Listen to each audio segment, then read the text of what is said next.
Buenas tardes, bienvenidos y bienvenidas a la sesión de hoy que lleva por título Enrique Badosa in Memoriam, organizada conjuntamente por la ACEC, Asociación Colegial de Escritores de Cataluña, y por el colectivo literario El Laberinto de Ariadna.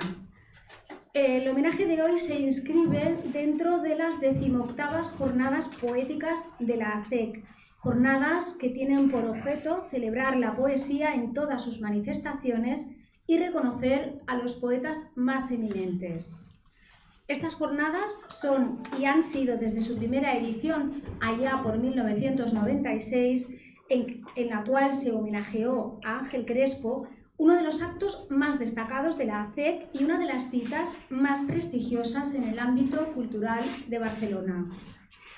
En esta ocasión, como queda patente por el título de esta 18ª jornada, nuestro homenaje póstumo va para Enrique Badosa, fallecido el 31 de mayo de 2021.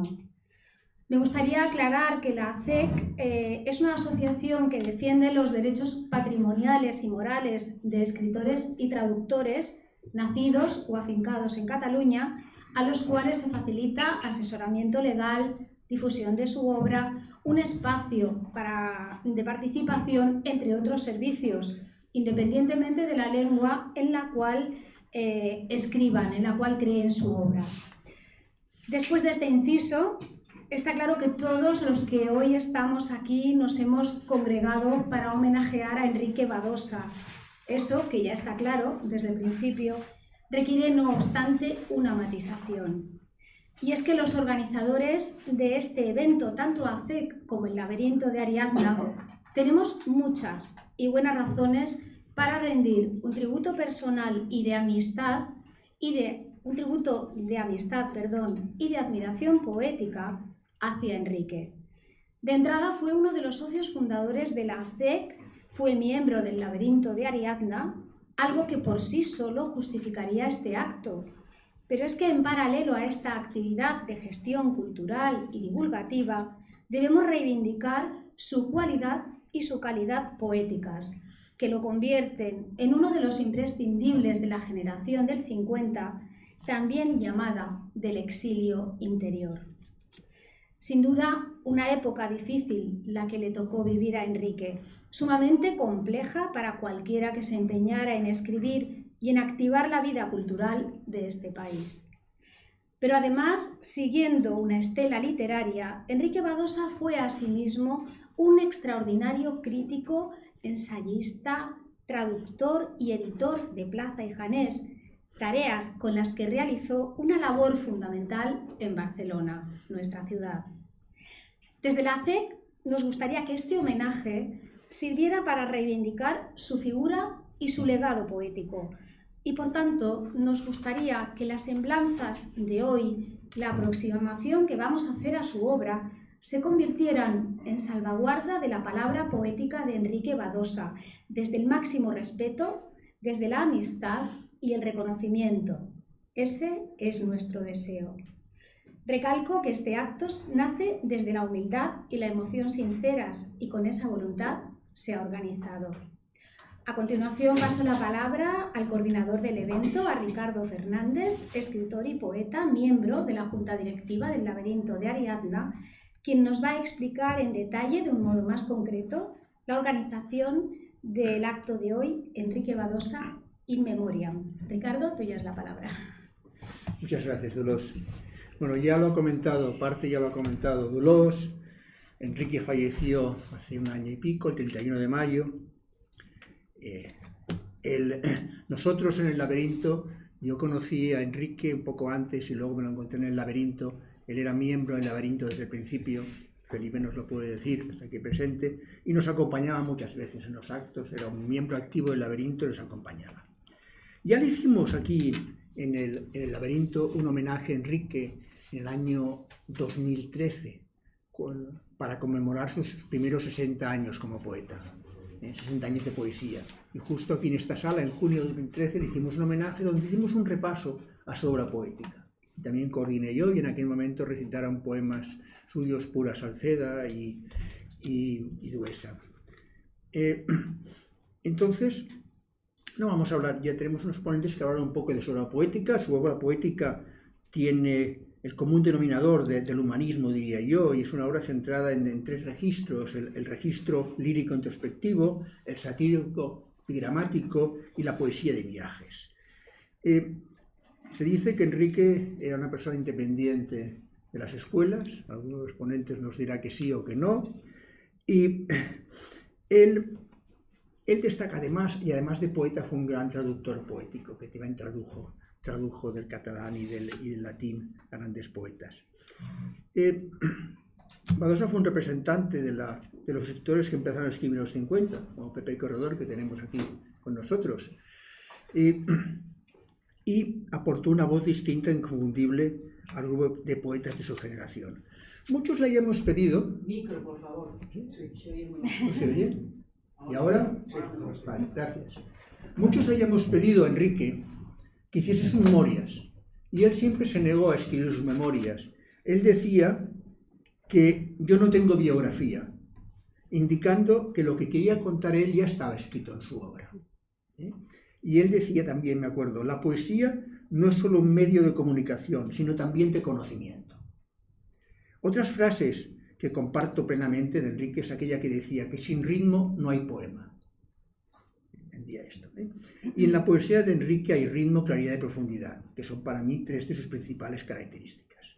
Hoy vamos a hablar de Enrique, una serie de personas que lo conocimos y fuimos amigos suyos y creemos que nos honró con su amistad. Y luego además le pediremos a Dolors que durante nuestras intervenciones o al final intercale algunos poemas de Enrique. Vamos a intentar todos ser un poco breves entre nosotros para dejar un poco de tiempo al coloquio si queremos después sobre Enrique. Entonces vamos a empezar. Primero hablará Margarida, después Laureano, luego hablaré yo sobre su obra, luego tenemos a Jorge León Gustá, a José Florencio, a Felipe, a Carmen Plaza, tenemos por aquí, y sí, así. Sí. Y le pediremos al final, si quiere también Pepe Corredor decir unas palabras. Pues, adelante Margarida. Gràcies. Bona tarda a tothom. Jo vull agrair en primer lloc al Laberinto d'Ariana i a l'ACEC, i concretament al Ricardo, que va contactar amb mi perquè vingués avui a retre homenatge al nostre amic Enric. Això la veritat, em vaig sentir molt contenta i agraeixo profundament aquesta invitació. Jo no faré cap estudi de la seva obra perquè aquí ja tenim molts experts. Jo em dedicaré a parlar de l'amistat que vam teixir l'Enric i jo. Vaig conèixer l'Enric a Sabadell, la meva ciutat natal. Jo, de poesia, en sabia ja alguna cosa. Justament feia un any que havia entrat a treballar a la fundació d'un dels poetes catalans més grans i més universals, J.B. Foix. Com deia sempre l'Enric, i jo em faig meves les seves paraules, hi ha poetes que són com un grup de cambra. Foix, en canvi, és tota una orquestra simfònica. Haig de reconèixer també que fins aleshores no havia llegit la poesia de l'Enric. Només el coneixia com el principal traductor de Foix. Per això, quan vaig saber que venia a Sabadell a compartir un d'aquells dissabtes poètics que s'organitzaven a l'Aliança Francesa, vaig decidir d'anar-hi. Poc em pensava jo que aquell dia, un 15 de març del 2008, seria el principi d'una llarga amistat. Per començar, haig de dir que quan el vaig veure de lluny, ell ja estava assegut en una taula enfront del públic que s'escampava pel pati, vaig haver de confirmar la seva edat. Em costava de creure que aquell senyor tan elegant i distingit que tenia al davant estigués a punt de fer els 81 anys. Sense haver previst res, casualment, després de l'acte es va fer un dinar i m'hi vaig apuntar. També sense preveure-ho, va resultar que ell va acabar assegut al meu costat. Jo estava molt nerviosa, sempre m'han imposat les persones que considero que valen més que jo. Però és ben bé que no coneixia l'Enric de res, perquè al cap d'una estona era com si el conegués de sempre. Vam conversar llargament i per descomptat vam parlar de Foix, que havia estat un gran amic seu i a qui admirava moltíssim. Ens vam intercanviar els telèfons i no cal dir, perquè tots els que el coneixeu ho sabeu, que em va despertar un gran interès, i no tant pel que era, poeta, sinó per com em va semblar que era. Al cap d'uns quants dies el vaig trucar i vam iniciar la que seria la nostra primera conversa telefònica d'un seguit incomptable de converses. El telèfon seria un dels nostres mitjans de comunicació habituals, tant que les trucades van acabar sent diàries, a la tarda primer i de matí i tarda després, i finalment ja eren a qualsevol hora. A poc es van fer regulars els nostres dinars setmanals. Eren els dimarts, que era el dia que jo venia a Barcelona a la Fundació i sortia al migdia. Ell arribava sempre abans que jo i m'esperava llegint un llibre. Ja més endavant, quan entre nosaltres s'havia teixit una forta amistat i la confiança corresponent, vam anar fent nostres unes rutines, uns jocs, un lèxic, unes paraules. Quan anàvem pel carrer jugàvem a compondre noms amb les matrícules dels cotxes. No cal dir que li interessaven molt les paraules i sobretot l'etimologia. Hi havia paraules que li agradaven per la forma i d'altres que detestava precisament i exclusivament per la forma. Cap als últims anys no parava de redescobrir mots, tal com ell sempre anomenava les paraules. Mots que ell deia quan era petit i això el feia molt content. Llavors s'establia una mena de combat entre nosaltres per veure qui aconseguia dir-ne un que l'altre no conegués. Un dels mots més curiosos, perquè només es diu a Sabadell i amb una lletra canviada a Sant Feliu de Guíxols, és la paraula sabadellenca estrep, que correspon a l'estret de Sant Feliu i que és el que coneixem com a pega dolça, en castellà seria regalí. Altres paraules eren piu, que en castellà seria espiga o pigote, foraniu, que és un forat petit, aquesta li agradava moltíssim. Quan anàvem a algun lloc en cotxe, sobretot si era a Barcelona mateix, on ja aleshores era molt difícil d'aparcar, ell recorria els seus dots del que ell anomenava parking appeal i aviat trobàvem un lloc.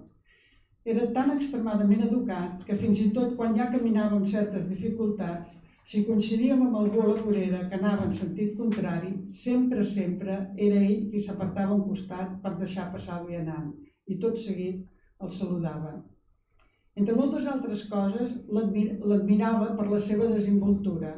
Feia sempre el que li semblava que havia de fer, sense por de fer el ridícul. Sempre és clar que allò no molestés a ningú. Dic això, per exemple, perquè ell, a qui agradava molt anar al mar i quan venia el bon temps sempre buscàvem una ocasió per anar-hi, un dia va decidir que es posaria un barret. Un barret preciós, d'unes ales amplíssimes i amb una cinta que li donava la volta. Un barret que s'havia comprat en un dels seus viatges. El va dur posat tota l'estona, amb una naturalitat que no tenia res a veure amb les gorres i els barrets que estem acostumats a veure a la platja. L'Enric sempre deia que ben dit es pot dir tot i que ningú no s'hauria d'ofendre. En acabar un àpat, sobretot si anàvem al mateix lloc i coneixia el cambrer de feia temps, sempre li feia la crítica corresponent. Avui li faltava una mica de sal. Aquest comentari era bastant normal. Tot estava molt bé, però la pasta una mica massa crua. O bé, quan demanava la beguda, deia una cervesa de barril amb molta espuma i una cullereta de postres. I per ell això era com un ritual. Realment el veies disfrutar mentre es prenia la cullerada tota l'espuma abans de començar a beure's la cervesa. I quan demanava el cafè, no era un cafè qualsevol. Cada vegada, sense immutar-se, repetia el mateix. Un cafè descafeïnat, ni curt ni llarg, en una tassa de tallat i que no cremi. I jo passava una vergonya descomunal. Tornant a l'àmbit de la lingüística, i més concretament a la fonètica, recordo que se'n reia de mi amb tota la simpatia del món cada vegada que jo, amb el meu català central, pronunciava les vocals amb una obertura diferent de la seva, que ho feia amb la varietat oriental del català. Quan jo deia sol, ell se'n reia i deia sol, amb una O molt més oberta que de costum. Això repetia si deia pont o deia flor. Ja sabeu que ell va passar tota la seva infància i adolescència a Sant Feliu de Guíxols. Era el que se'n diu un ganxó. I precisament va ser el seu mestre d'allà, en Josep Pla i Salat, qui més tard, quan tots dos tornarien a Barcelona, li va presentar Foix i qui durant uns quants anys va exercir una important influència en l'Enric. Una altra cosa que també li agradava molt era posar sobrenoms o motius a algunes persones que ja coneixia. A mi mateixa m'anomenava la Mirinius, per aquella dita de quan eren petits, Mirinius, Mirineies, digue-li al teu pare que t'estiri un pam d'orella. Entre les paraules amb les quals designava persones, sense fer-ho pel seu nom, recordo les de Gaston, que era un metge amic seu, el Tabé, que era un amic seu que no sabia pronunciar la M entre la A i la B, i deia Tabé. O bé la Fatillera, que era una persona que no li caia gaire bé. El Jan, el meu marit, era l'espion i el mateix Enric era el gran espion.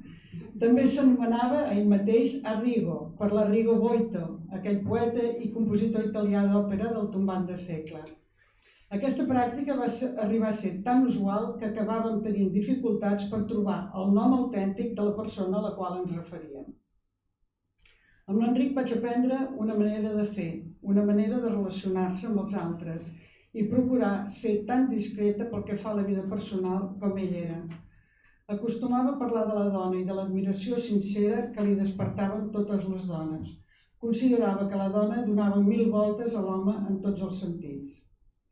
No cal dir que des que el vaig conèixer es va brindar a llegir tots els textos que escrivia, majoritàriament traduccions, i sempre els millorava i tenia la mà trencada. I això no ho feia només amb mi. Estic segura que dels que sou aquí, molts també li heu donat textos per llegir. A ell li agradava fer-ho, se sentia útil i s'ho passava bé. Era una manera de continuar actiu intel·lectualment.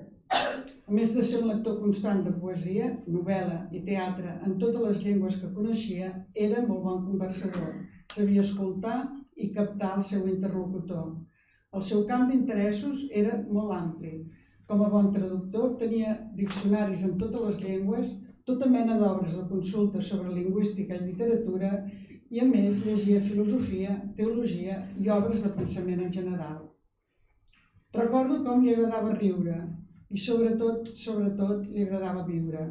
El que li interessava era comprendre el món, i dic comprendre en el sentit d'estimar i conèixer, comprendre en el sentit d'abraçar, abraçat tants coneixements i experiències com li exigís el seu desig de viure plenament.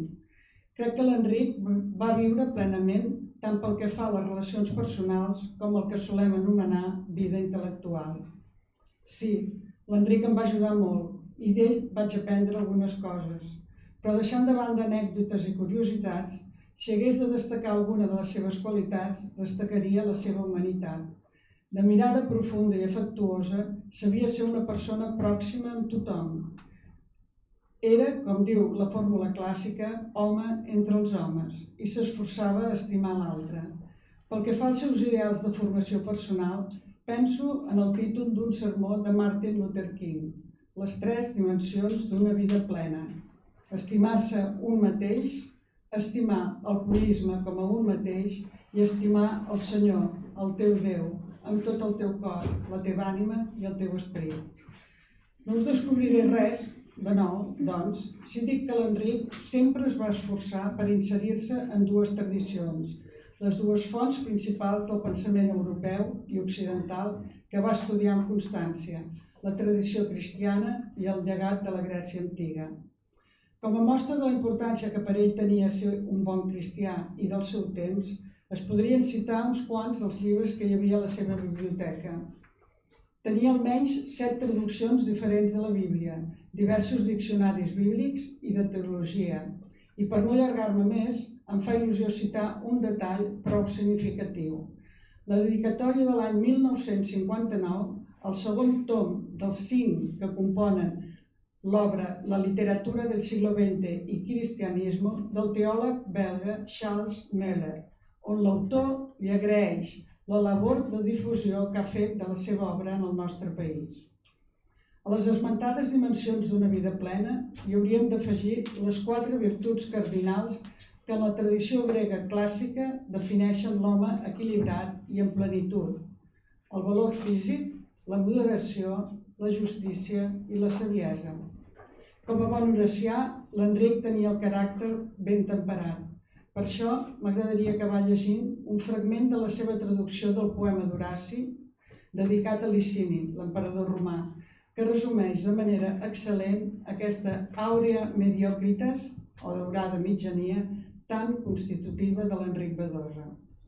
I diu així: Licinio, vivirás más razonablemente si no navegas siempre por los mares profundos y si con cauto miedo a las tormentas no te aproximas tanto a la orilla escabrosa. Aquel que ha preferido áurea moderación se halla libre y a salvo de miserables techos arruinados. La mesura le aparta del palacio envidiado. Con más frecuencia el viento agita al pino enorme, las torres elevadas se desploman con mayor pesadez y el rayo hiere la cumbre de los montes. En las dificultades sé fuerte y valeroso, pero ten la prudencia de recoger las velas cuando las hinche un viento demasiado propicio.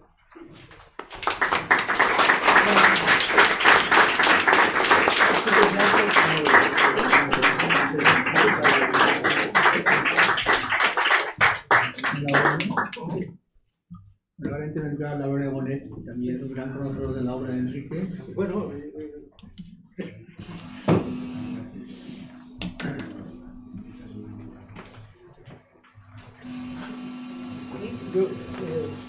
muchísimas gracias por la invitación para hablar en este homenaje a una personalidad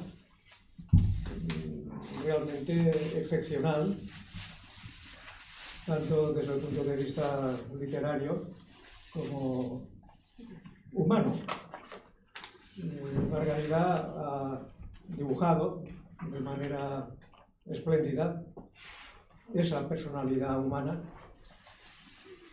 que yo descubrí pues de manera un tanto fortuita a unos 12 años. Y a partir de entonces pues tuvimos una amistad muy cálida. Nos veíamos con Margarida y Jean, comíamos juntos y realmente me entristeció muchísimo su muerte, que fue una muerte un tanto fortuita, y creo que poco a poco la personalidad poética, literaria, como escritor, como traductor de Enrique, irá aflorando en el medio cultural nuestro, más y más. Bien, me ha invitado Ricardo Fernández para que hable concretamente de Marco Aurelio XIV, cosa que acepto gustoso, aunque implica, por otro lado, adentrarme en una línea, diríamos, dramática.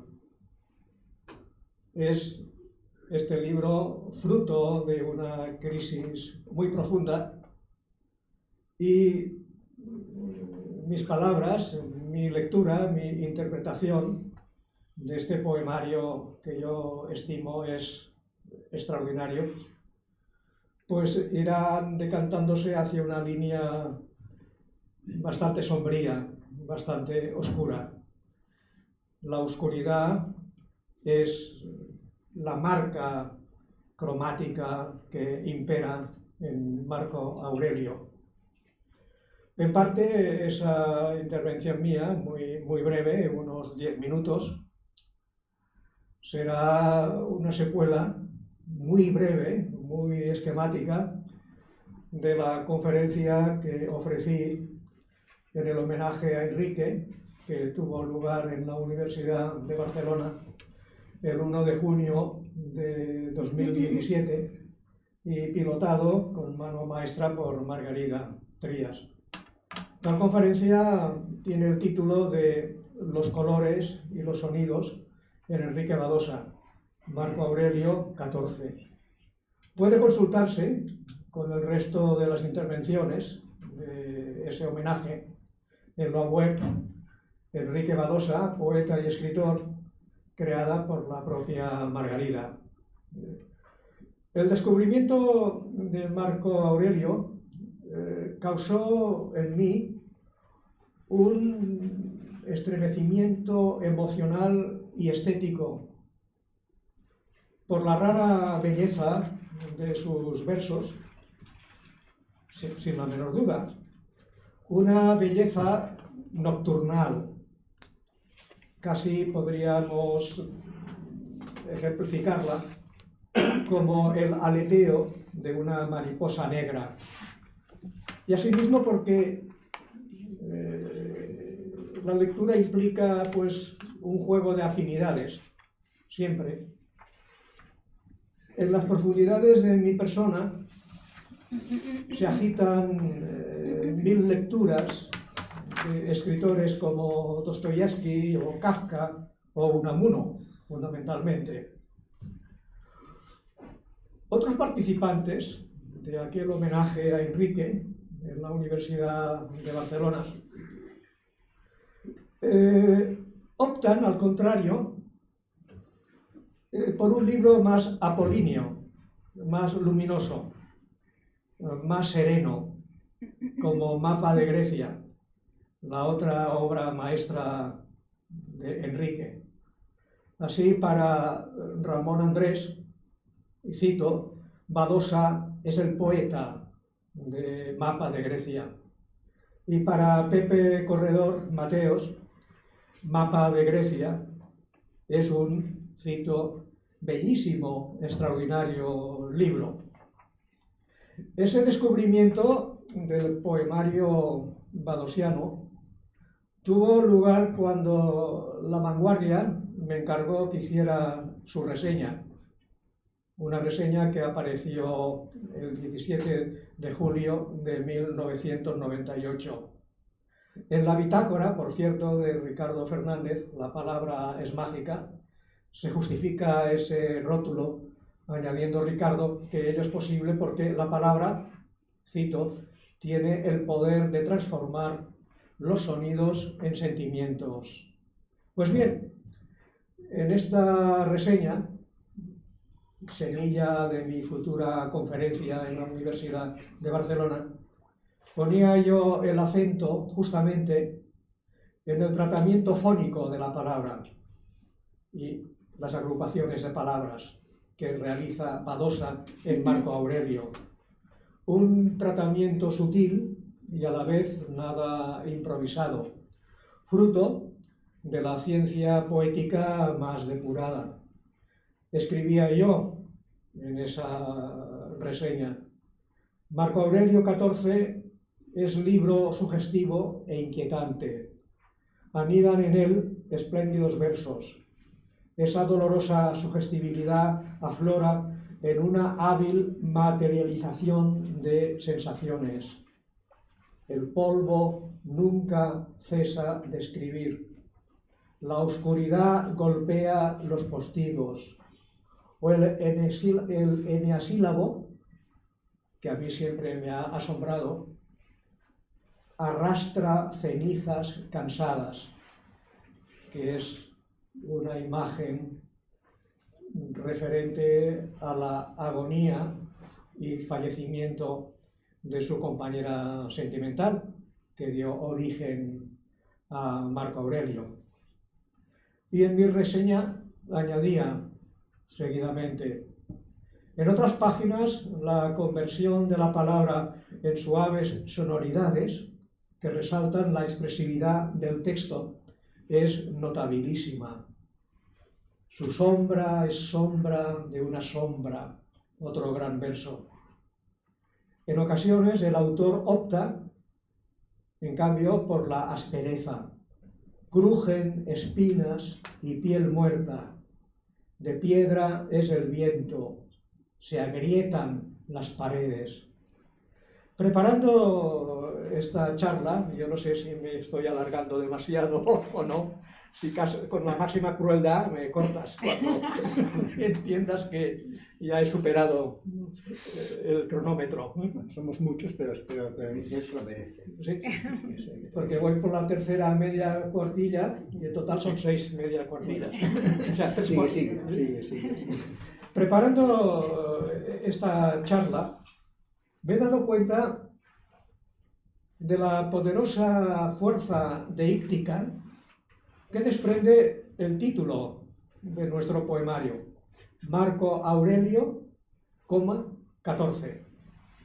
No lo olvidemos, un título presagia y condiciona, no pocas veces, el desarrollo de un relato, una novela o, en este caso, un poemario.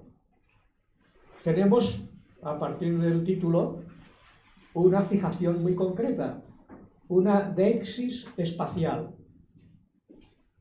A saber, el piso que habitaba Enrique, una vivienda emplazada en una calle a su vez muy precisa, San Elías, por encima de la Plaza Molina y Vía Augusta, cerca del Parque de Monterols, una de las zonas nobles de Barcelona. Un piso, efectivamente, habitado por Enrique. Su morada, cuyo étimo latino, morari, significa permanecer, detenerse. Para Walter Benjamin, la morada es el lugar donde uno vive y es un estuche cálido,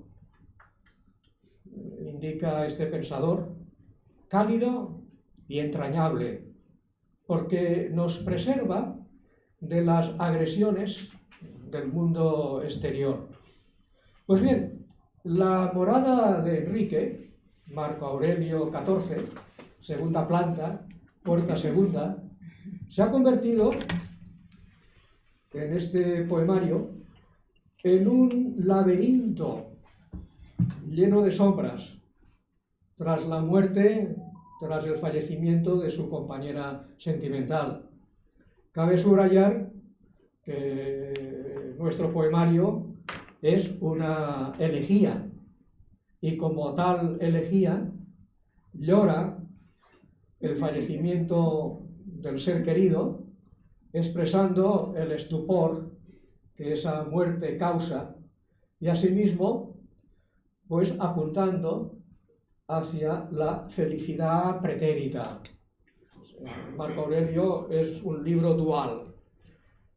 Por un lado la luz, el tiempo pretérito, el color azul, el color típico de Badosa, y por otro lado el piso, lo laberíntico, lo oscuro, y es un juego de ir y volver, un juego de dualidades contrastadas a lo largo del poemario, el pasado y el presente de la escritura.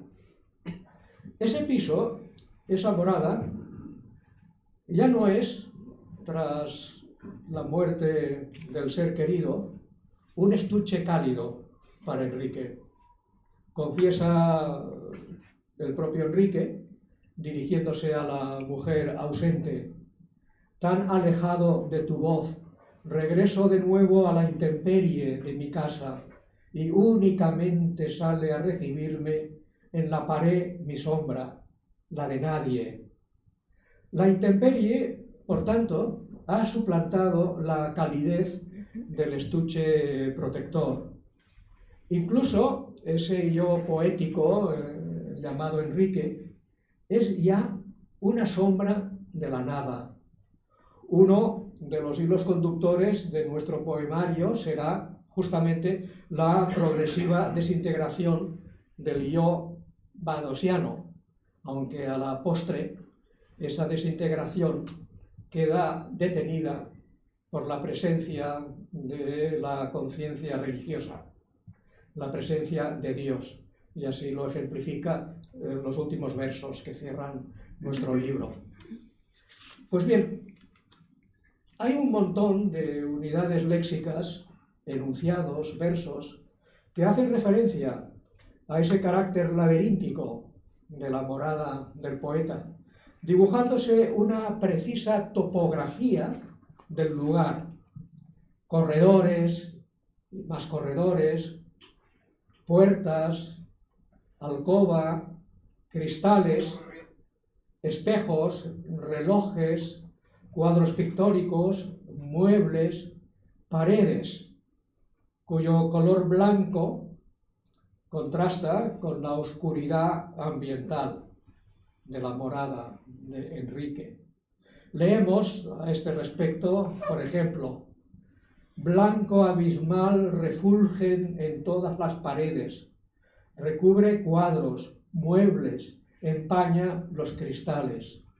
Incluso, en uno de los momentos más felices de nuestro libro, se atisba una temporalización del espacio, un espacio nada inerte y reflejo, creo, de los psiquismos depresivos que impregnan el yo badosiano que protagoniza, escribe nuestro poemario. Qué lento este pasillo, polvo, niebla.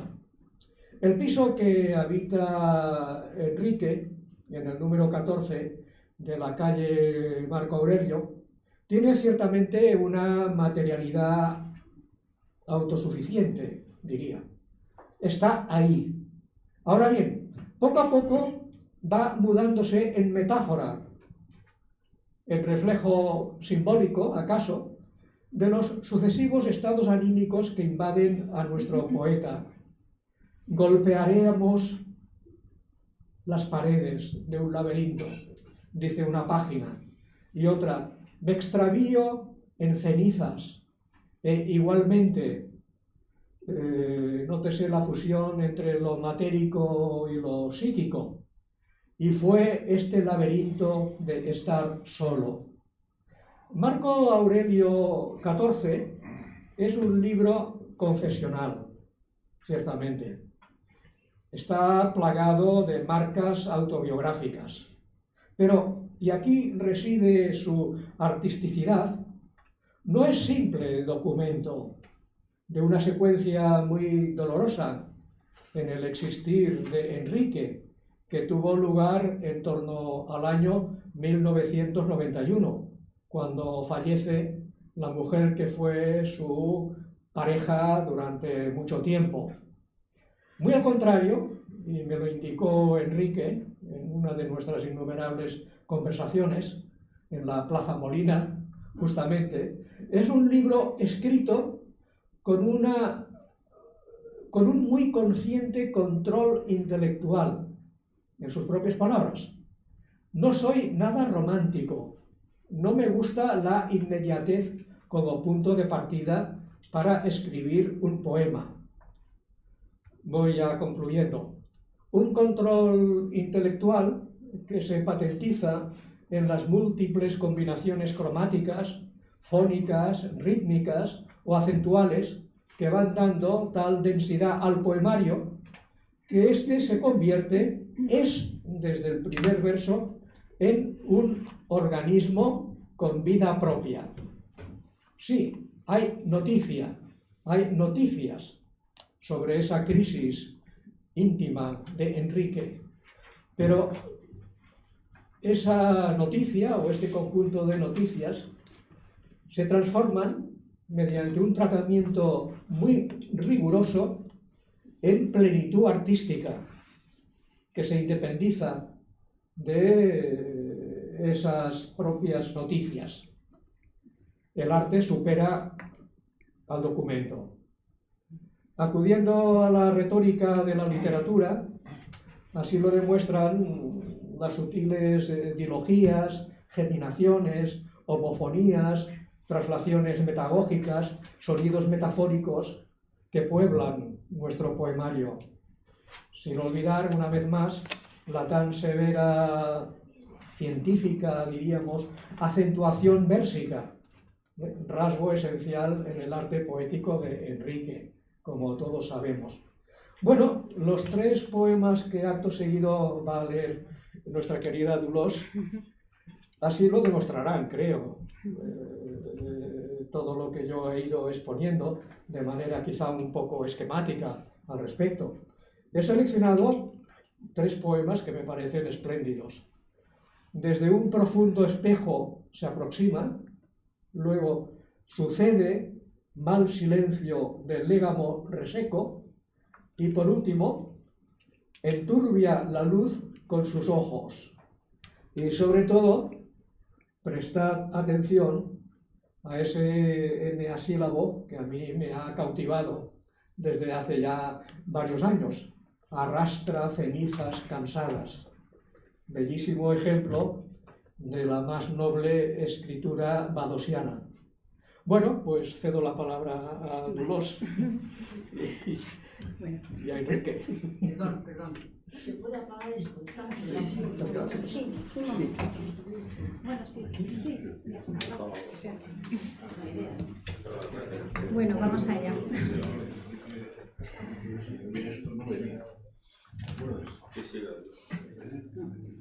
Comenzaremos con desde un profundo espejo se aproxima. Desde un profundo espejo se aproxima. Tanteando la luz, me reconoce. Llega casi a mi rostro, a ser mi rostro. Con mis ojos me mira preguntando. En sus ojos ya siento la respuesta. Aunque un brusco puñado de ceniza y de nuevo el silencio crepitante, donde ser soledad, palabra oscura.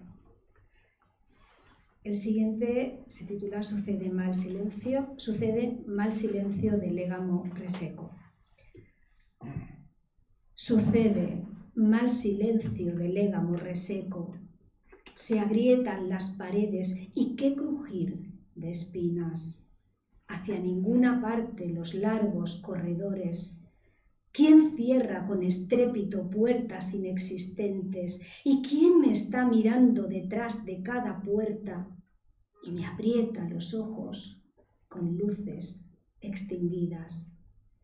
Me obliga a papel negro y a tinta de presagio, a palabras postreras que a cada trazo sangran.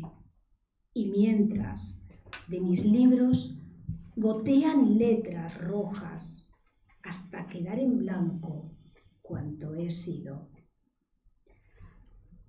Y por último, enturbia la luz con sus ojos, donde está el verso que tanto le gusta a Laureano. Enturbia la luz con sus ojos, en sombra y desnuda se acerca. Se arruga su piel en la mía, su voz es mi voz, mi silencio.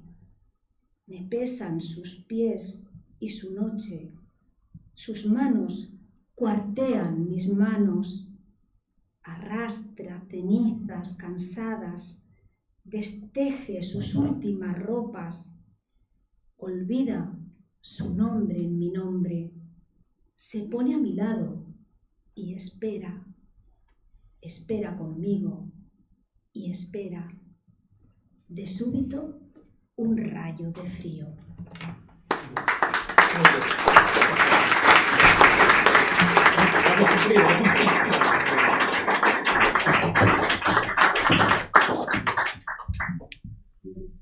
Ahora os hablaré yo un poco de mapa de Grecia, no tanto del poemario en sí, sino del poemario colocado en su entorno en Grecia. Tras la muerte de Enrique, Jorge León y yo dedicamos unos obituarios sobre el mapa de Grecia en la revista cultural Las Nueve Musas. Y yo Jorge hablará después más del poemario en sí, yo me refiero más al poemario, como decía yo, colocado en su entorno. Porque justo después de morir Enrique, yo partía en un viaje hacia Grecia en velero. Iba a ir con unos amigos en velero y me llevé como único libro en papel este libro, que es Mapa de Grecia, la traducción de Silvia Pandú al griego de Mapa de Grecia. Y entonces lo leí en ese viaje y intentar rememorar un poco esas lecturas dentro del contexto.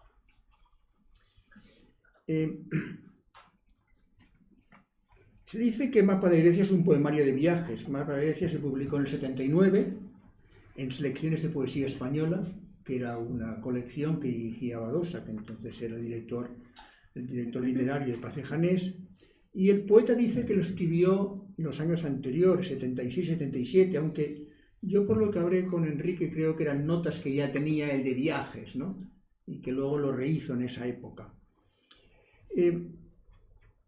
Más que, a pesar de esa catalogación inicial de como libro de viajes que describe lugares, yo considero que es un libro de personas, de mitos y de transmisión de los sentimientos del poeta ante lo que ve.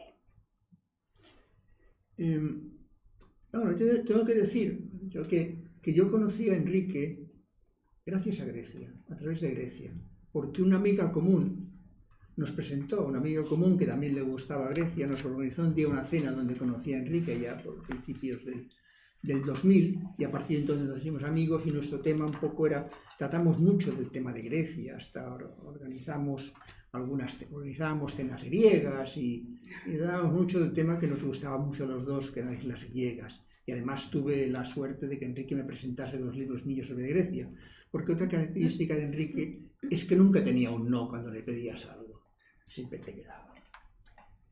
Bueno, hablando del libro, un breve apunte de forma.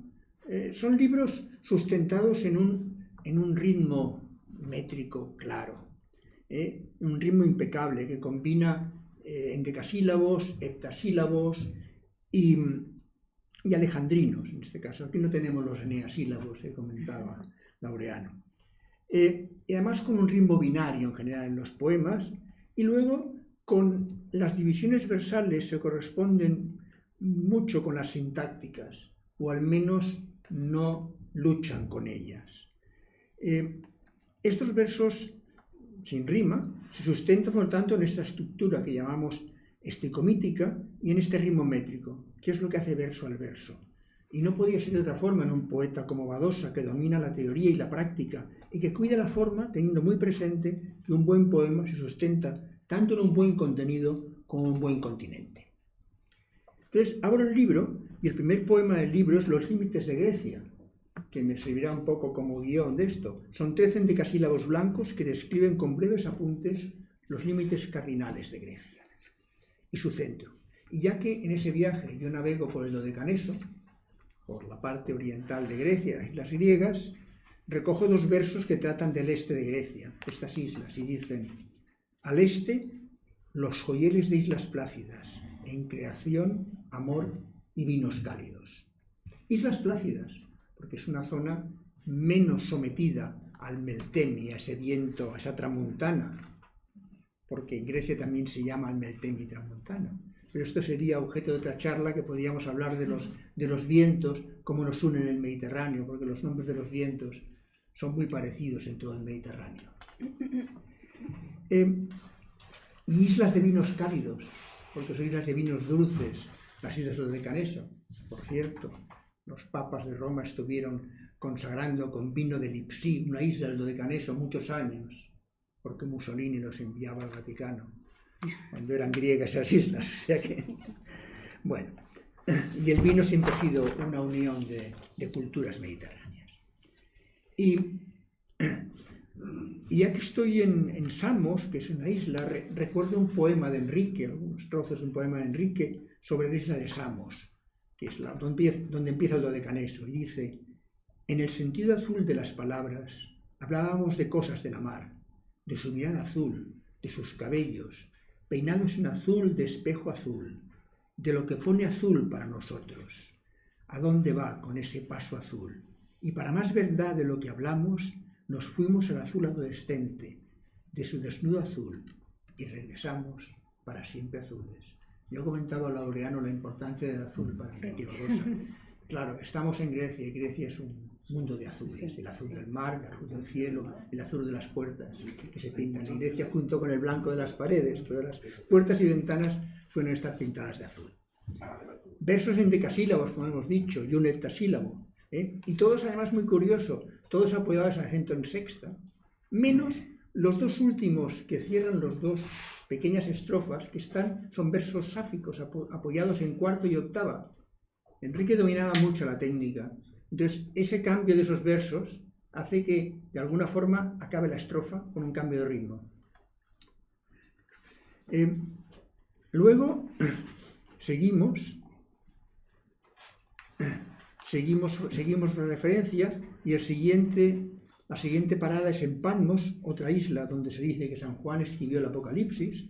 También visitó Enrique, con un monasterio maravilloso en la cumbre de la colina, rodeada por una de las joras de los pueblos más bonitos de Grecia, con más de 40 iglesias y casas señoriales, que dice el poeta: «¿Cómo deseo revelar tu nombre para ponerlo a todas las estrellas y pintarlo de azul al rojo vivo, en la proa de todos los bajeles, y con caligrafía de brisas aurorales escribirlo en la rosa de los vientos?»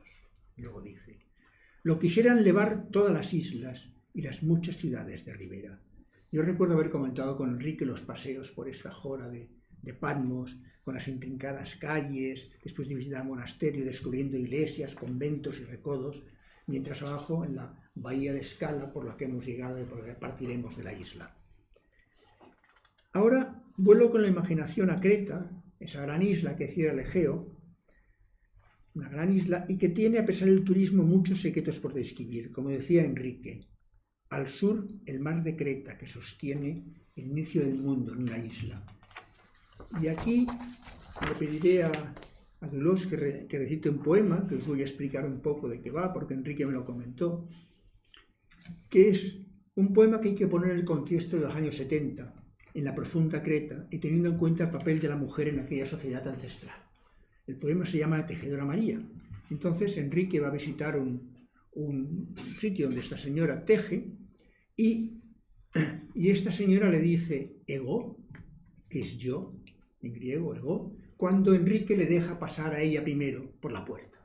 La característica de Enrique, que ya ha comentado Marida, es que él siempre era una persona que nunca dejaba pasar, él siempre dejaba pasar a una señora delante de él. Entonces él le dice a la tejedora, ego, no le dice, pase usted delante, y ella dice, ego, yo.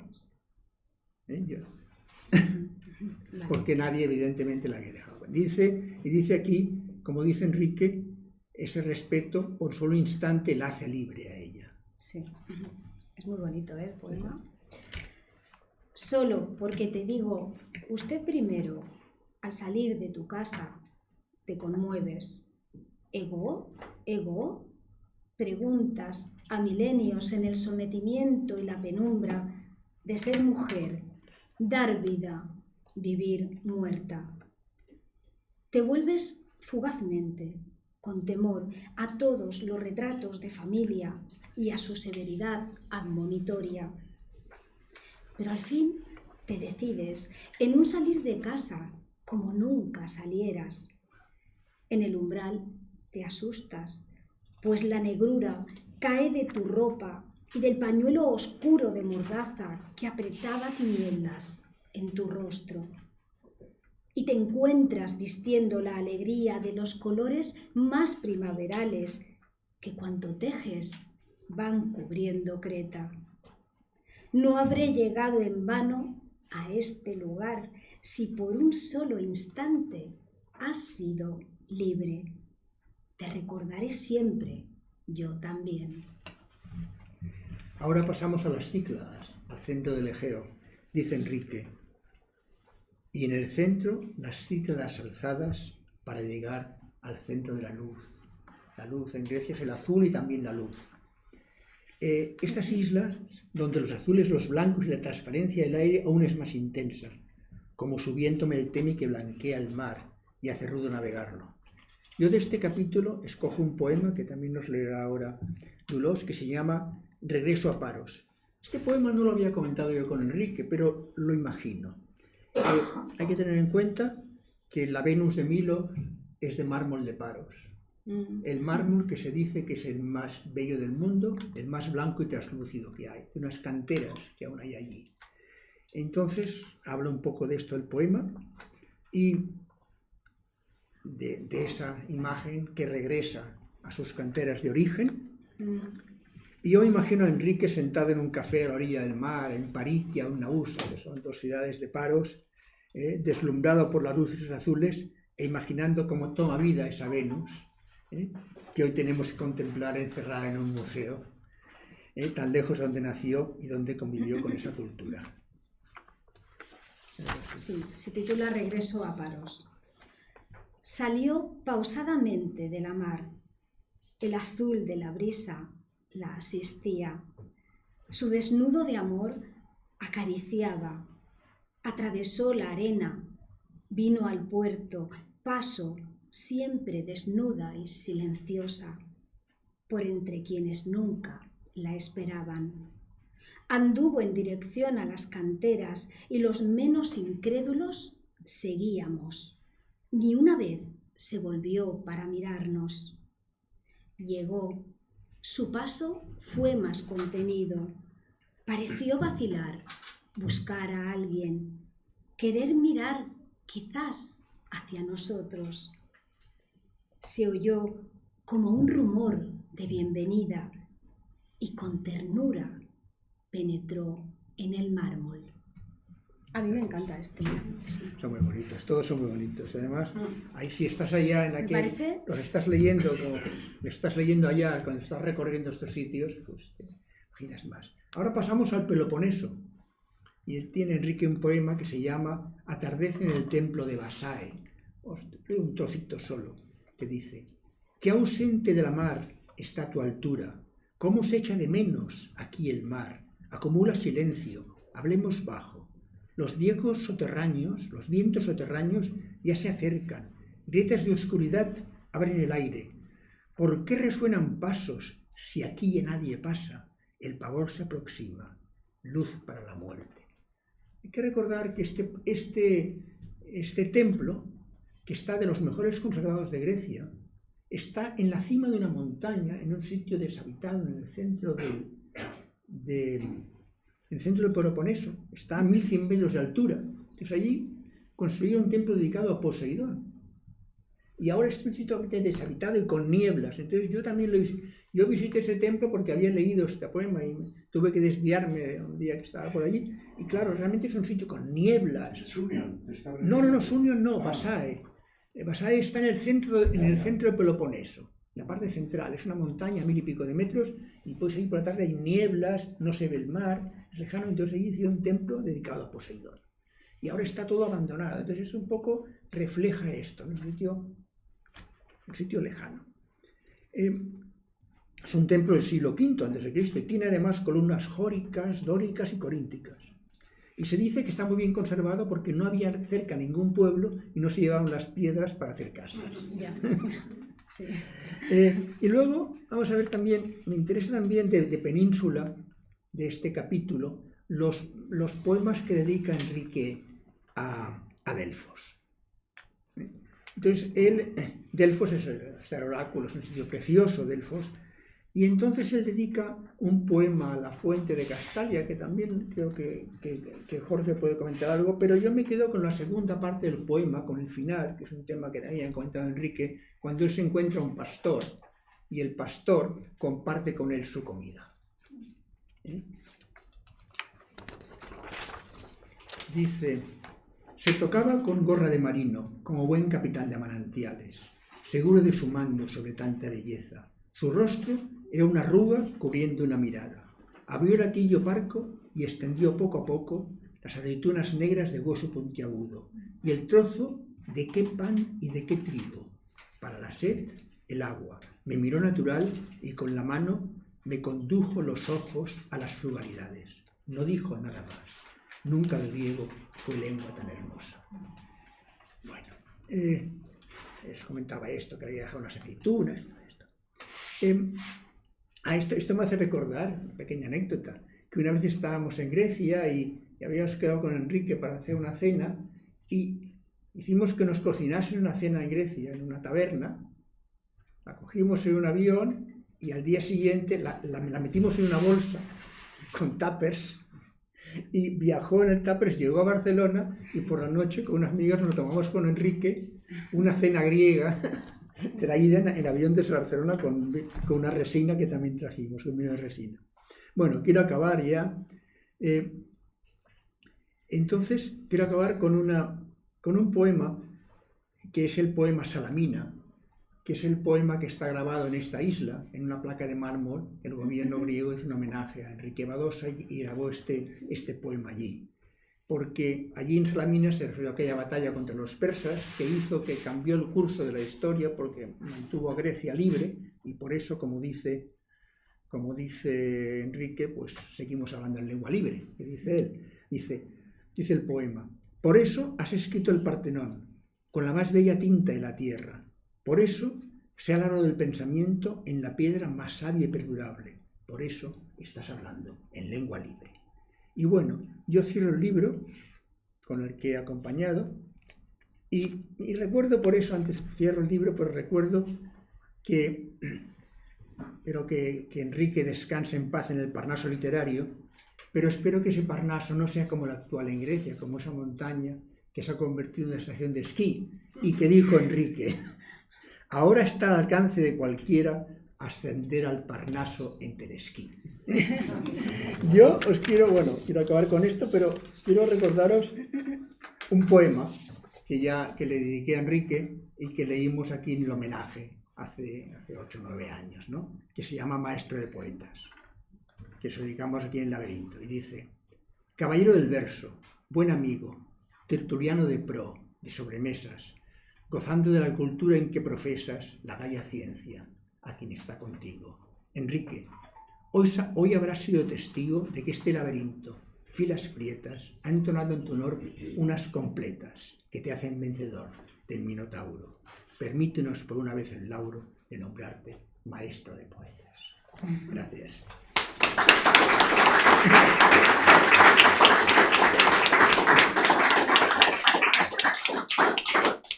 Jorge, te toca a ti. Jorge León Gustá, que también conocía a Enrique y creo que también nos informará de mapa de Grecia o de otras cosas. Sí. Bueno, primero, gracias Ricardo por invitarme. Siento emoción porque no he comentado nada antes, pero ahora se entenderá. Yo conocí a Badosa por cuestiones laborales. Yo trabajaba para él en Plaza Janés. Leía manuscritos de novelas para ver si se podían publicar o no. Desgraciadamente no se publicó ninguna porque no me tocó a mí en suerte leer ninguna publicable al menos, ¿no? Pero aprendí mucho. Por las mañanas yo iba a estudiar, estaba estudiando la licenciatura, estudiaba filología y uno de mis profesores era Laureano Boneta, que no le he saludado porque estaba hablando con José Corredor, que no me atreví a interrumpir la conversación, ¿no? Me enseñaba los clásicos y por la tarde descubría lo que no tenía que ser un clásico, descubría el antiejemplo, la antiliteratura y lo que no se debía hacer nunca ni imitar, ¿no? Que era la mala, bueno, en fin, aquello. Y además me enseñó, aprendí a agudizar el ingenio, porque tenía que presentar un informe crítico literario en el cual tenía que justificar, no tenía que decir si era buena o mala, que muchas veces se veía en el resumen argumental, sino por qué era buena o mala aquella obra, ¿no? Y aprendí mucho, porque acabas una novela de la cual no sabes absolutamente nada, porque está en blanco, y tienes que decidir algo, tienes que decir por qué no es buena. Y eso fue un ejercicio que luego, desarrollando ya otro tipo de actividades, sobre todo como crítico en la tesis y todo lo demás que solemos hacer, unos cuantos, pues me ayudó bastante, ¿no? Y cuando murió Badosa, bueno, dije, ostras, tendrías que hacer algo porque tú lo conociste, ¿no? Y repasé mapa de Grecia y dije, tengo que hacer un informe crítico de este libro y creo que más o menos lo intenté. No lo intenté, lo conseguí, al menos a Ricardo le gustó, con lo cual ya me siento bastante pagado. Empezaré diciendo que me supo mal que Carme Riera no hablara prácticamente nada de Badosa en la Escuela Poética, en su libro de Escuela Poética de Barcelona. Lo cita, si no recuerdo mal, en una nota al pie y no dice nada más, ¿no? Y pensé, ostras, Carme, aquí hemos patinado un poco, porque se merecía muchísimo más. Sobre todo teniendo en cuenta, y es cuando lo cita, que él intervino de alguna manera en una disputa que se produjo entre Bousoño y Carlos Barral y Gil de Viedma sobre el concepto de poesía, ¿no? Y creo que aquí es donde se puede encontrar que realmente sí que hay algo que aproxima a Badosa de la poesía, de la escuela poética de Barcelona, y lo veremos enseguida, ¿no? Sobre todo en la concepción de la poesía, de la cual ya has hablado, que es este antirromanticismo, que es en el que se situaban contra Bousoño los componentes de la escuela poética, ¿no? Badosa, a pesar de todo, siempre dijo que no pertenecía, que no era partidario de ninguna escuela poética, ¿no? Y hay algo que lo distingue y que lo distancia de estos poetas, ¿no? Y es la perfección formal de su poesía. Se ha hablado aquí de su pasión por las palabras, has hablado tú también de la pasión por las palabras, del endecasílabo, de la perfección. No voy a repetirlo, voy a decir dos cosas que lo muestran. Por un lado, Mapa de Grecia es un libro que se divide en cinco partes, en 5 capítulos. Cada libro tiene 21 poemas. Es muy difícil conseguir que cada libro tenga el mismo número de poemas. Es muy consciente, es una reflexión muy atinada y que quiere mostrar este equilibrio clasicista que muestra Badosa, al menos en esta época. Posteriormente el de Marco Aurelio cambiará, por supuesto, ¿no? Y no solamente esto, has hablado de esta tendencia a la esticomitia en el endecasílabo, ciertamente, pero eso le da la grandeza marmórea del verso clásico. Recordemos que el endecasílabo es el verso con el que los clásicos adaptaron el hexámetro, los versos de la Ilíada, los versos de la poesía latina, ¿no? Y él quiere llegar a esta solemnidad, sobre todo porque estamos hablando de Mapa de Grecia.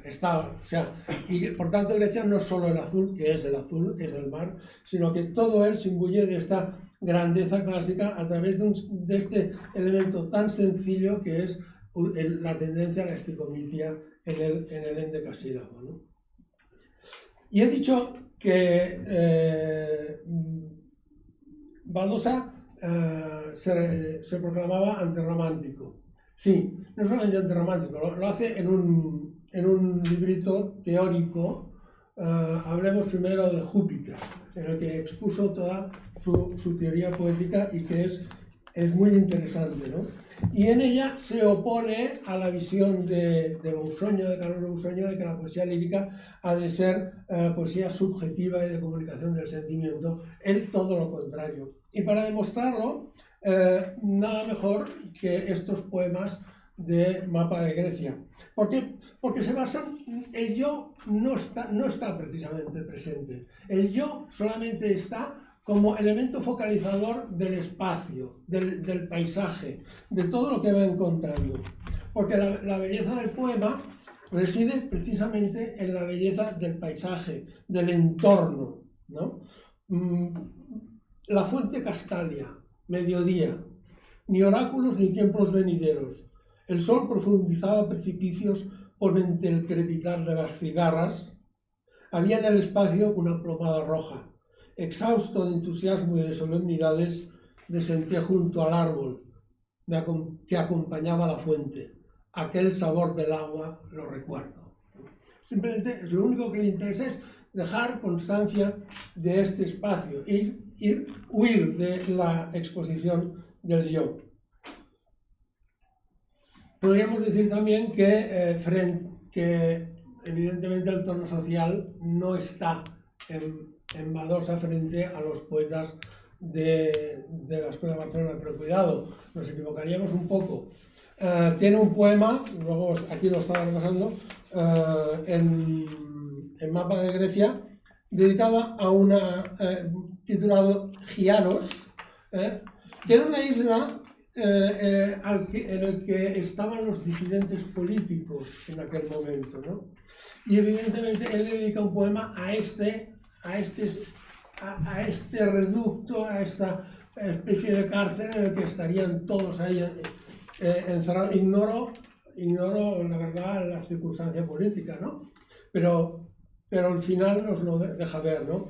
Sobre este mediodía un trapo negro, por este rumbo libre un mapa roto, contra estos horizontes altos muros, contra tanto azul una tiniebla, donde creció la espuma un lodazal, un velamen de viento amordazado, una alambrada donde había brisas, un griterío de sirenas lúgubres, un vivir con la muerte de los muertos. Pasa, medita, teme, compadece, la isla naufragada, el desamor de no ser Grecia, donde todo es Grecia. Hablábamos antes de Grecia como lugar de libertad, ¿no? Y al cabo es el... Y por tanto, esto de decirnos que no hay conciencia social, también hizo un poema al lápiz rojo del censor, y también tiene alguna cuestión de temática civil, o no mapa de Grecia, pero sí en otro, el Román Paladino, en donde satiriza esa vena satírica que tenía Badosa a cierto individuo anclado que retrata de forma costumbrista, irónica y satírica, ¿no? Antes de los 40 ya posee la vocación muy clara: tener no más 2 hijos, niño y niña, una mujer gordita y hacendosa, y en la cama sumisa y complaciente. Tener televisión, 600 vacaciones y gritos para el fútbol tan patriótico, local y nacional. No leer nunca, a no ser lo ya visto en el estadio. No pensar, disponer de buena mesa, echar algo de tripa prestigiosa. Aquí lo encontramos parecido, evidentemente, muy próximo a José Agustín Goytisolo en algunos poemas, como sobre la temporada en Barcelona, o Ella dio su voto a Nixon, también a Machado, evidentemente. Don Guido y su casino provinciano en el pasado efímero, ¿vale? Por tanto, hemos de relativizar un poco este no aspecto social. Soy muy breve. ¿En qué se basa su poesía? Que también lo aproximará mucho a técnica y estilísticamente, sobre todo a José Agustín Goytisolo, ¿no? No es un poeta de metáforas, al menos no el posterior, pero el de los años 70 no es un poeta de metáforas, ni mucho menos. Tiende a un recurso que también utilizará, que es, por un lado, la anáfora, que le da este ritmo cadencioso que acompaña el ritmo solemne de sus endecasílabos. De mármol cenital y de viento norte puesto a navegar aguamarino, de mástil para toda lontananza, de velamen de calma y tempestad, de azules alumbrados en la proa. Podemos leer otros, pero no son de él. La libertad es más que una palabra, la libertad es una chica alegre, la libertad es un parabellum o una flor, la libertad es tomarse el café donde uno quiere. O otro, para que surja un artista es necesario que concurran algunas circunstancias como estas: que su familia esté bien avenida, que la madre no cuente con desastre, que el padre deje de comportarse como una bestia, que el tirano de turno ame los libros. Pero estos 2 últimos poemas son también de Goytisolo, no son de Badosa. Y finalmente, para ir muy rápido y no aburrir a la audiencia, Badosa tiende a un final, le gusta sobre todo dar un final sorprendente al poema, un switch, aquello que diga, es un ingenio, es el momento de ingenio, es de donde va a hacer. Me has chafado la subida al Olimpo. Hemos amado tanto la palabra, arraigado entre el grito y el silencio, sus arroyos, torrentes y avenidas, su lejanía y su tenaz trabajo, para mayor amor, su soledad de abismo junto a nadie, roquedales de noche necesaria, sus cumbres escondidas en la altura y mucho más ocultas por la luz. Es el Olimpo. Con laborioso amor hemos amado y ahora está al alcance de cualquiera ascender al Parnaso en telesquí. Este será el final, un final sorprendente, o quizá un final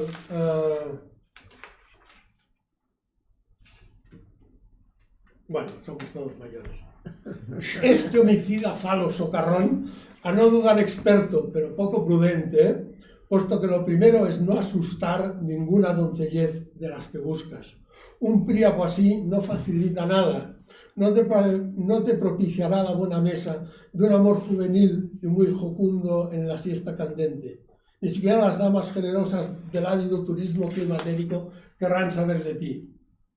Pero callo.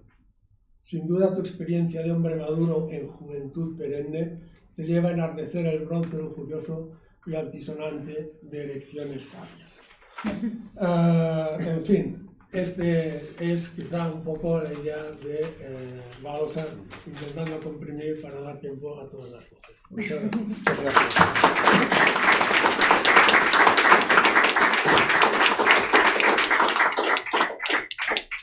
Me he olvidado comentar antes de que Mapa de Grecia también tiene una versión al catalán, y aquí tenemos a la autora de traducción, que es Josepa Vidal, que tradujo también Mapa de Grecia al catalán, o sea que esto me he olvidado decirlo antes, le decimos. Y ahora, ya que ha comentado esto Jorge, estas otras vertientes, la versión satírica de Badosa, se llama, y tiene alguno de los libros de la etapa ya madura de Badosa, escrito en el año 2000, es un libro de sonetos que se llama El Parnaso Funerario, en el que habla con todo, y nos leerá uno de los. Sí.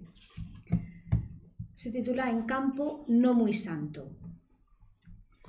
Aquí yacen, muy bien antologados, muchos maestros de la ciencia gaya, bates de toda escuela y toda laya, como la poetambre recordados. La musa les parió siempre inspirados. Adultos ya lo suelta, cruz y raya, pero poetas son donde los haya, los tendrá en el Parnaso controlados. Las glorias funerarias les fascinan. Aunque toque dormir, siguen despiertos. Con buen oído la garganta afinan y a recitar se ponen de consuno.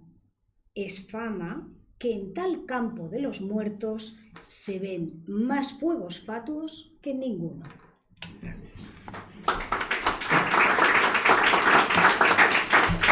Florencio, te toca.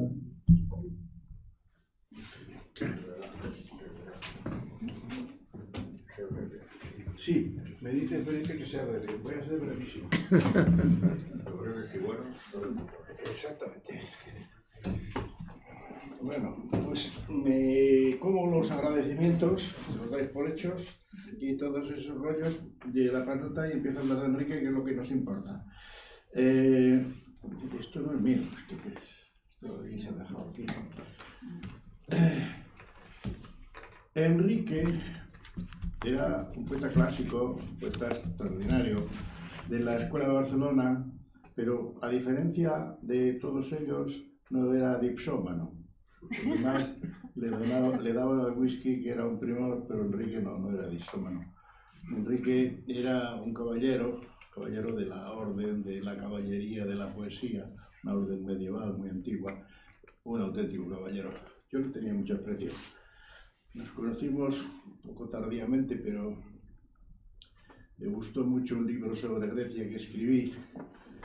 Lo tengo aquí. También me lo quiso hacer traducir a la poetisa esta que has dicho, Silvia Pando. Claro, cuando has dicho el nombre me he acordado, pero sí. Y vino la crisis de Grecia, la crisis económica, le redujeron a los profesores el sueldo, la mitad, etcétera, etcétera, y se acabó, no hubo financiación. Para mi pobre libro sobre todo temas de Grecia, Teseo no saldrá del laberinto. Pero yo voy a leer y acabo con esto. Bueno, me gustaría también decir alguna anécdota de Enrique. Por ejemplo, un día estábamos hablando, como era muy católico, cristiano en el ortodoxo sentido de la palabra, y yo dije que las navidades que me cansaban, que me aburrían tantas luces, tantos árboles, tanta vaciedad, tanta cosa. Digo, mira, para mí el solsticio de invierno, y déjate estar. ¿Cómo solsticio de invierno? Otro que le llama solsticio de invierno. ¿Pero hasta dónde vamos a llegar con eso del solsticio de invierno? Me dice. Bueno, pues le dije, pues así también, antiguamente, cuando no había la Navidad, se llamaba también la ropa. Total, que sin citarme, a los 4 días lo puso en el ABC, en un compañero que le llama a la Navidad solsticio de invierno, ya se está extendiendo la costumbre, como si estuviéramos perdiéndonos las buenas costumbres cristianas, por Dios. Y el día que le hicimos un homenaje en el 2013 sería, pues yo escribí un poema que lo titulé Unas palabras cordiales para Enrique Badosa, y lo voy a leer ahora.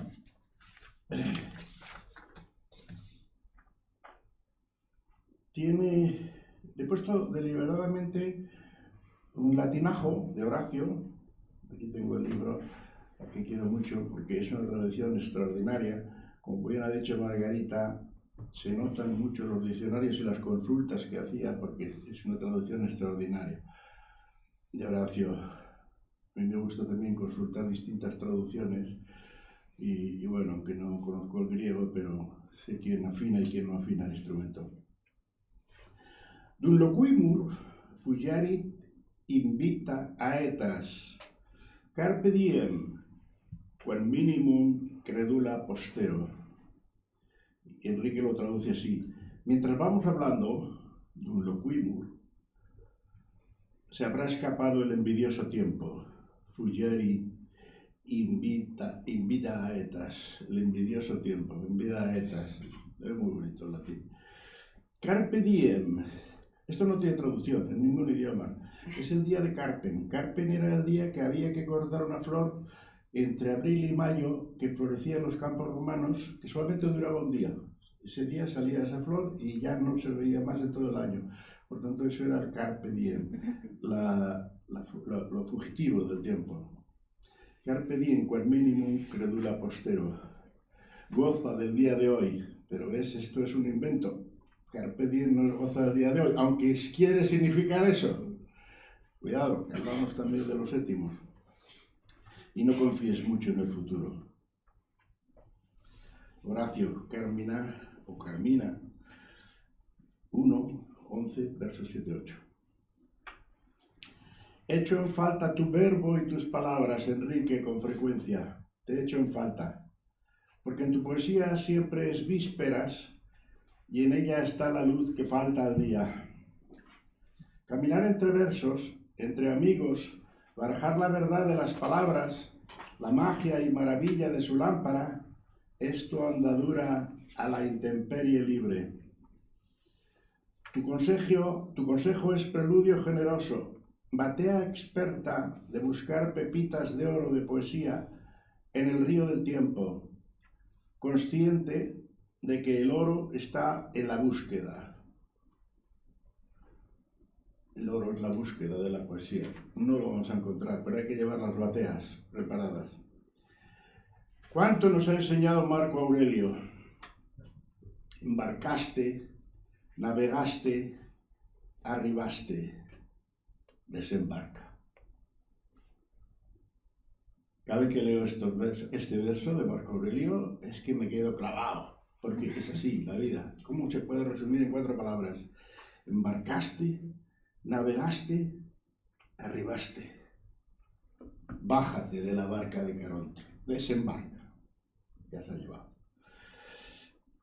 Cuánto tus epigramas, cuánto Grecia paseando por tus besos, cuánto los derroteros de tus mares, tus ínsulas extrañas, barloventos, tus canciones, tus silvas, tus baladas, que no daremos a las llamas, porque él en uno de sus versos nos dice, dad todo esto a las llamas.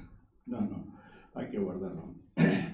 Antes las pasearemos una y otra vez por el corazón, según el étimo de la palabra recordar, volver a pasar por el corazón, étimo, y haremos pan de amistad y rumia de silencio. Le pondremos tu nombre a una sonrisa, a una rosa, a un jardín, a un bibelot, a un pájaro sin dueño, a una lluviosa tarde de otoño en nuestra biblioteca. Y cuando el horizonte nos rehuya, como hace siempre, habremos comprendido que el mar es una lágrima y que un poeta puede meter la luna en un capazo. Gracias por darte, poeta, en tus renglones. Gracias por tu amistad y por tus versos. Gracias por la acogida generosa que haces a los poetas cervatillos. Esto de poetas cervatillos es de León Felipe, que lo usaba cuando venían allí a su tertulia, y lo llamaba poetas cervatillos, jovencitos. Y gracias finalmente por no darnos explicaciones de tu bilingüismo, porque la libertad, como bien dices, se explica por sí misma o no se explica. Ágape de amistad es esta noche, simposio de escandir versos y rosas en tu homenaje, en tu horaciana copa. Brindo por ti, poeta, y por nosotros.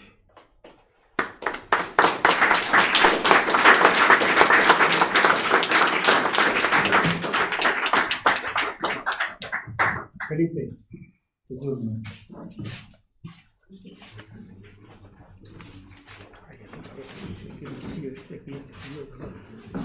¿Qué tenéis? ¿Tienes algo? Hola, buenas tardes. Yo sí voy a ser breve y voy a contar un par de anécdotas que tuve con Enrique, que era una especie de hermano mayor nuestro. Siempre lo teníamos dispuesto. Era amigo, era incluso un colega, casi. Una de mis anécdotas es que le pedí un prólogo para un poemario mío de título horrible, La niña de la colina, título horrible.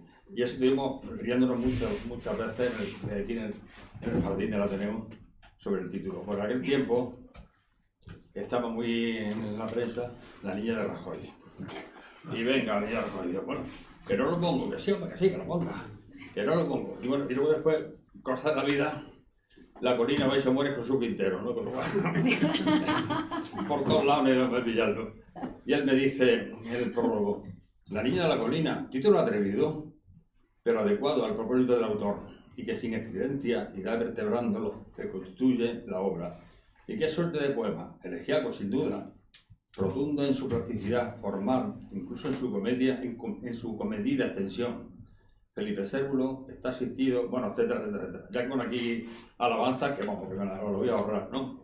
Y luego otra de las anécdotas que tengo, pues que yo en aquel tiempo tenía cierta mano por Almería, ahora no tengo ninguna, porque por cuestiones de la vida, ¿no? La gente se ha ido muriendo, la gente se ha cambiado, y lo propuse para un premio de Almería, que al final se lo dieron, lo invitaron, viajé con él en el avión, conversaciones interesantísimas como era él, y me acuerdo que le gustó mucho toda aquella parte de Almería, el Cabo de Gata, Cortijo del Fraile, le expliqué todo el Cortijo del Fraile, que yo me lo había empapado, ahora todo el mundo lo conoce, pero hace 30 años no lo conocía tanta gente. Me acuerdo que yo pedía información a través de las cartas directas del país, porque entonces, en aquel tiempo, quizás más de 30 años, quizás 40, no había internet, por lo menos yo no lo tenía, ¿no? Y me acuerdo que le gustó muchísimo el Cabo de Gata, y decía, esto me recuerda mucho a Grecia. Y yo decía, bueno, vamos a hacer una cosa, ¿por qué no vamos y nosotros promocionamos esto como Grecia? Porque a Ricardo no le gusta que vayan los turistas a Grecia, siempre se está renegando, no quiero que vayan. Y nos dice, oye, que venga, que ir al Cabo de Gata, vamos a la agencia de viaje y promocionamos esto. Pues vamos a hacerlo, venga. Total, que estuvimos allí muy a gusto en el Cabo de Gata. Yo lo vi muy feliz en aquellos días que estuve allí. Comió, bebió, vino y dice, Felipe, me voy a dormir ahora con la siesta, ¿eh? Tú si ves que me duermo, ¿verdad? Total, esas son mis experiencias con él. Muy emotivo, siempre, nunca te decía que no a nada. Un caballero, lo hemos dicho, un caballero. Yo me acuerdo, no sé, he leído por ahí, dice, el poeta que nunca se puso tejano. Lo leí no sé dónde, se refería a Enrique, ¿no? Sí, lo sabía. Y es verdad. Yo cuando iba a su casa nunca me ponía vaquero. Bueno, a raíz de haber ido a Almería, mucha gente venía a Almería y quería que lo llevaran a su casa. Nunca te decía que no, ¿no? Por la tarde, él decía, venid por la tarde. Y se ponía un pañuelo así para la foto. Espera, era muy coqueta, lo sabéis, ¿no? Y nada, la gente de Almería encantada con él, ¿no? Pues no sé, yo ya no tengo más que decir, porque después de lo que has dicho aquí, todo lo que diga, lo voy a decir peor. Bueno, ellos lo han dicho muy bien, no puedo decir nada más. Breve y breve. Si lo breve es malo, dos veces malo. Pero bueno.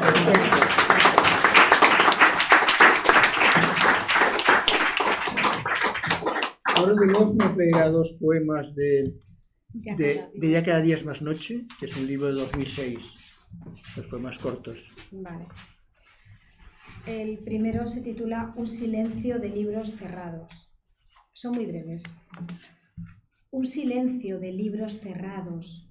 Se aproximan susurros de sombras. Alguien viene a decir que está solo. Qué puntual el reloj de la ausencia. Y el segundo es Sin mi mano en el beso de tu mano. Sin mi mano en el beso de tu mano, sin tu piel desnudándose en mi piel, sin encontrar mis ojos en los tuyos, sin que me ampare tu pensar en mí, te espero en la tiniebla de estar solo y sin más posesión que la de amarte.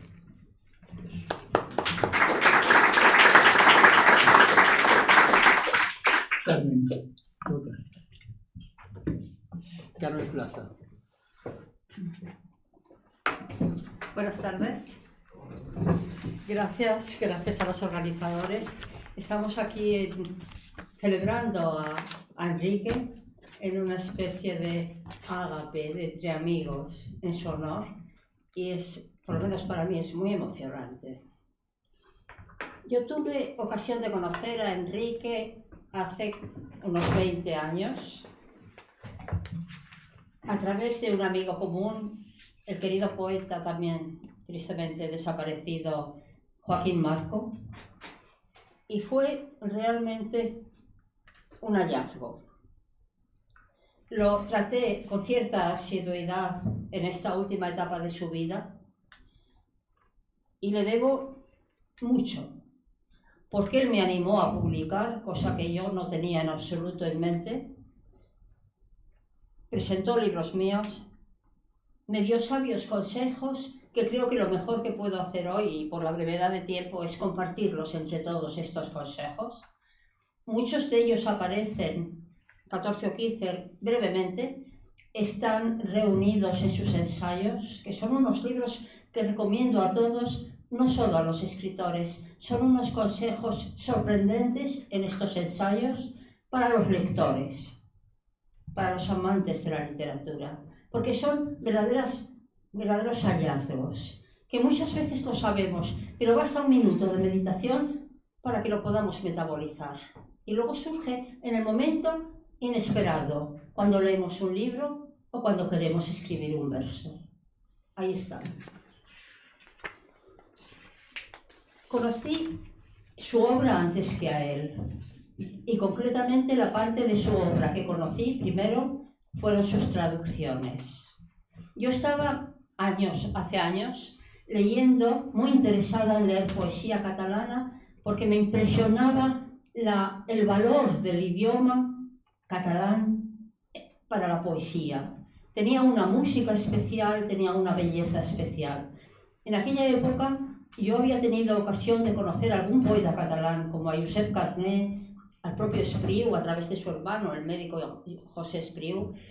Entonces me interesé mucho por la poesía catalana y realmente fue para mí un pequeño milagro encontrar esto. Pero de repente me encuentro con Foix y allí es como un muro.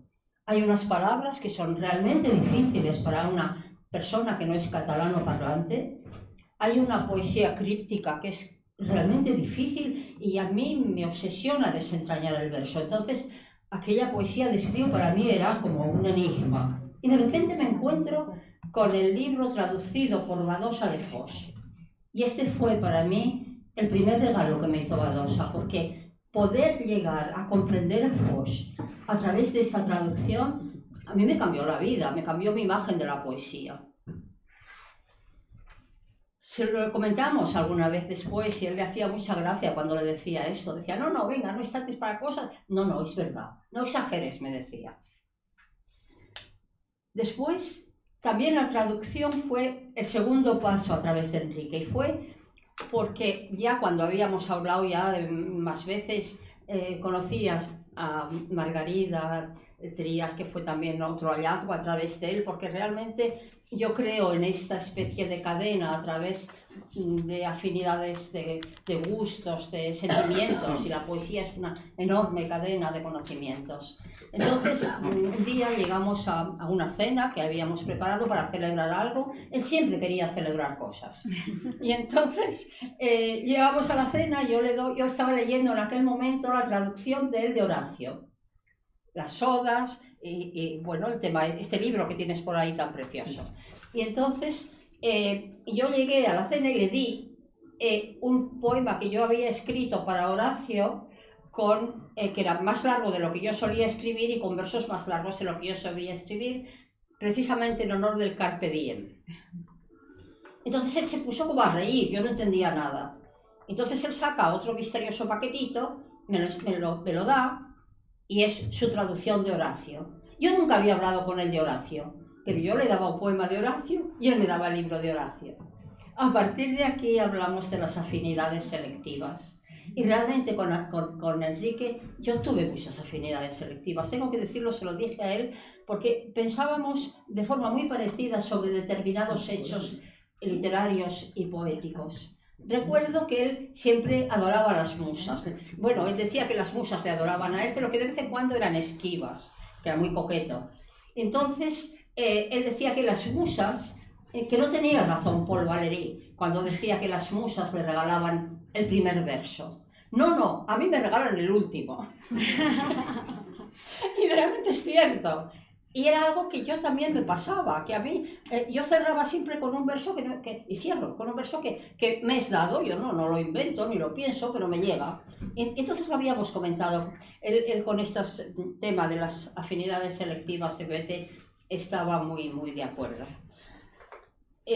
Bueno, en resumidas cuentas, yo lo que sí quisiera, después ya conocí su obra a través de Mapa de Grecia, ya formaron parte de mi parnaso literario utilizando sus expresiones, no solo el Mapa de Grecia, no solo Marco Aurelio XIV. Yo cuando entré por primera vez en su casa, tuve la sensación completa de que entraba en un santuario. Para mí era un santuario, fue una imagen mágica, una entrada mágica. Después, un libro que me impresionó mucho fue el de Ya cada día es más noche. Bueno, en fin, ya entré en su obra muy a fondo porque me entusiasmaba. Yo lo considero ya un clásico. Es curioso porque él no tenía ningún gusto por las escuelas, y él incluso en el prólogo de sus obras completas, Joaquín Marco habla de que él realmente no pertenece a la generación del 50, que hay dos heterodoxos que se escapan de la generación del 50, que son Badosa y nuestro querido Pepe Corredor Pateos aquí presente.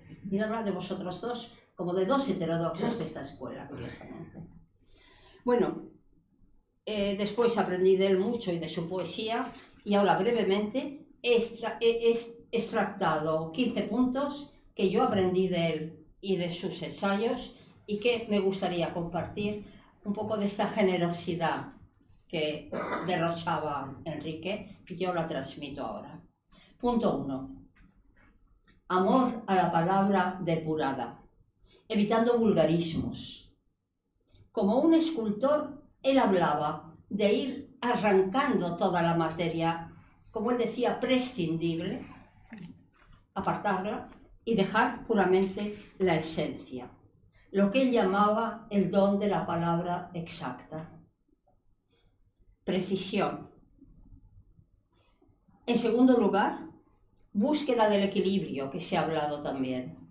Búsqueda del equilibrio que para él significaba belleza. Practicaba él mismo el buen gusto. Era un coqueto, aparte de esto, evidentemente, era un hombre coqueto, un caballero, un hombre que le gustaba, daba valor a la presencia. Practicaba en su poesía, dentro de este buen gusto, lo que a mí me parecía un cierto pudor. Utilizaba realmente los laberintos para adentrarse en lo que él quería decir, pero sin una manifestación tan explícita ni de su persona, ni de su yo, incluso de su pensamiento. Era un hombre, creo yo, muy pudoroso, que lo incluía dentro de este buen gusto. Pretendía eludir el yo, lo personal. Él dice, lo que importa al lector de poesía es el poema, no el poeta. En tercer lugar, aconseja evitar la ostentación. Bueno, el orden no quiere decir nada, es conforme se me ha ido ocurriendo, no sobre la lectura. Aconseja evitar la ostentación, la erudición, lo que a él le costaba mucho, porque él era un hombre ilustrado. A pesar de eso, en sus poemas no hace alarde nunca de esta erudición. Y esto es algo que a mí me impresionaba, porque esta aparente sencillez, esta aparente humildad no era aparente, era real. En cuarto lugar, elogia la libertad del escritor, que también se ha comentado, si bien reconociendo las raíces, la herencia de los clásicos, a los que estaba muy agradecido. Seguramente le haría gracia pensar que hoy le consideramos, o por lo menos yo, ya un clásico. En quinto lugar, le molestaba la superficialidad, también en el lector, la prisa, lo que él llamaba lectura olfativa. Me hacía mucha gracia esta expresión, la lectura olfativa, ir picando de aquí y de allí. Era un hombre de profundidades, metía y entonces, sobre todo de profundidad del sentimiento. Por eso daba tanta importancia a la comunicación. Es imposible comunicar con alguien si no tienes una cierta profundidad del sentimiento. Si eres superficial, es muy difícil comunicar. Se abandona enseguida el tema. En sexto lugar, odiaba los tópicos. Esto supongo que todos lo habéis vivido. El abuso de palabras como poblar, habitar. Cuidado, yo le decía que a mí me gustaba mucho cómo había utilizado Cernuda la palabra habitar en su poema, pero él decía, bueno, pero Cernuda es un Cernuda, pero ahora estamos llenos de habitaciones y todo el mundo habita. Hay que morar. Morar es otra cosa. Ya lo habéis comentado. Dice en uno de sus epigramas, es muy graciosa, él decía las cosas a través de la ironía, lo cual también es una particularidad de él, porque no ha hecho poesía social, pero sí había una crítica a través de la ironía. Dice, por andar tan poblado y habitado, la musa te despuebla y deshabita. Muy bueno. Incluye entre los tópicos palabras como antiguo, geografía, arquitectura. Decía, hoy se hace arquitectura de todo. Arquitectura para las casas. La inútil repetición. Recuerda, palabras suyas, la inteligencia es enemiga de repetirse. Avisa también del peligro de los sismos, ausentes de matices, y dice, contra el vicio del importantismo, la virtud de la humildad, que él practicaba de una forma realmente encomiable. Séptimo, voy terminando, critica la falsa gravedad en el poema. Dice en una de sus sátiras, tus graves versos, clínicamente graves, desahuciados. En octavo lugar, repudia los poemas musicados. ¿A qué manía tenía los cantautores? Aunque él, ya lo sabéis muchos, aunque él valoraba a algunos cantautores, como tales cantautores, pero decía, muy bien que canten, pero que dejen en paz mis versos. Muy bueno. Decía, según sus palabras, que reducían la poesía a letra de canción. Noveno lugar, mantiene un cierto escepticismo con la lluvia de premios, con el anhelo desaforado de conseguir premios, con la carrera de ser premiado por algo, que puede llegar a ser una carrera. Para él, como buen lector de Cervantes, un buen poema es el premio. En noveno lugar, aconseja evitar cualquier exceso, también el abuso de citas. Justificaba la cita en el poema, pero esta especie de lluvia que caía sobre el poemario de citas le molestaba. Con esto tuvimos ocasión de reírnos bastante, porque él tenía un grandísimo sentido del humor, infantil en algunos temas, era muy lúdico, muy ingenuo también en su sentido del humor. Era uno de sus encantos. Décimo lugar, elogia la sinceridad. Dice, entre comillas, solo parecen poseerla los poetas grandes. Esto también lo dice Margarit. Margarit siempre ha estado hablando también, Margarit, amigo de él, siempre hablaba en contra de la impostura en el poema. Decía que se nota cuando alguien está impostando la voz. 11, y acabó. 11 elogia también la inventiva. Dice que en la obra literaria han de pasar cosas, acción, tanto externa como interna. Pero ¿qué ocurre? Que el poema es por necesidad una obra breve. Es muy difícil que pasen tantísimas cosas. Entonces él tenía algo mágico para esto. Decía que pasen cosas en profundidad. Forma de comunicar también. 12. Interesante, a mí me parece muy interesante, su concepto del estilo, en sus 3 vertientes que son heredadas también de la tradición de otros escritores, pero que él recoge muy bien en alguno de sus ensayos y dice, tanto la vertiente del estilo a nivel técnico, tienes que tener una impronta técnica de tu poesía, como un mundo propio, de ideas, de imágenes, como una capacidad, lo más difícil, la capacidad propia de comunicación, que decía es un poco un don, es lo más difícil de adquirir. La técnica la puedes adquirir, el mundo propio es la experiencia, pero la capacidad de comunicación te lo dan las musas, decía. Y también decía algo muy importante con relación al destino. Previene, lo dice en alguno de sus ensayos, hay que prevenir al poeta también frente a su propio estilo que puede acabar devorándolo. Bueno, esto. 13. Su regalo de oro para el escritor, el trabajo. Dice, trabajo, comillas, verso, trabajo y más trabajo de buen amor a la palabra. Qué bonito, ¿no? Y el trabajo requiere tiempo, claro está. Tiempo material, tiempo espiritual, dice. También tiempo espiritual. 14. Aconseja practicar la autocrítica, la higiene literaria, entre comillas, su expresión. Autoexigencia como método de perfeccionamiento. Finalmente, 15. Da una gran importancia en su obra, y lo aconseja, a la labor espiritual en la poesía. La espiritualidad no se da, no te cae como la lluvia, también se trabaja.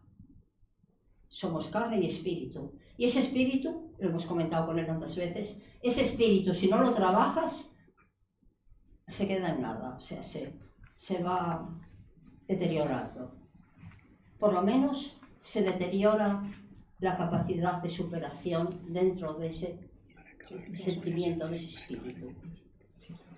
Dice él, sus palabras, por encima de la personalidad del artista se halla la labor espiritual y de conocimiento, de contacto con la realidad, la verdad. Si bien deja claro que en el caso del escritor el compromiso previo ha de ser la literatura. Y aquí incluye la necesidad de compromiso y dice no solamente con lo que se desea escribir.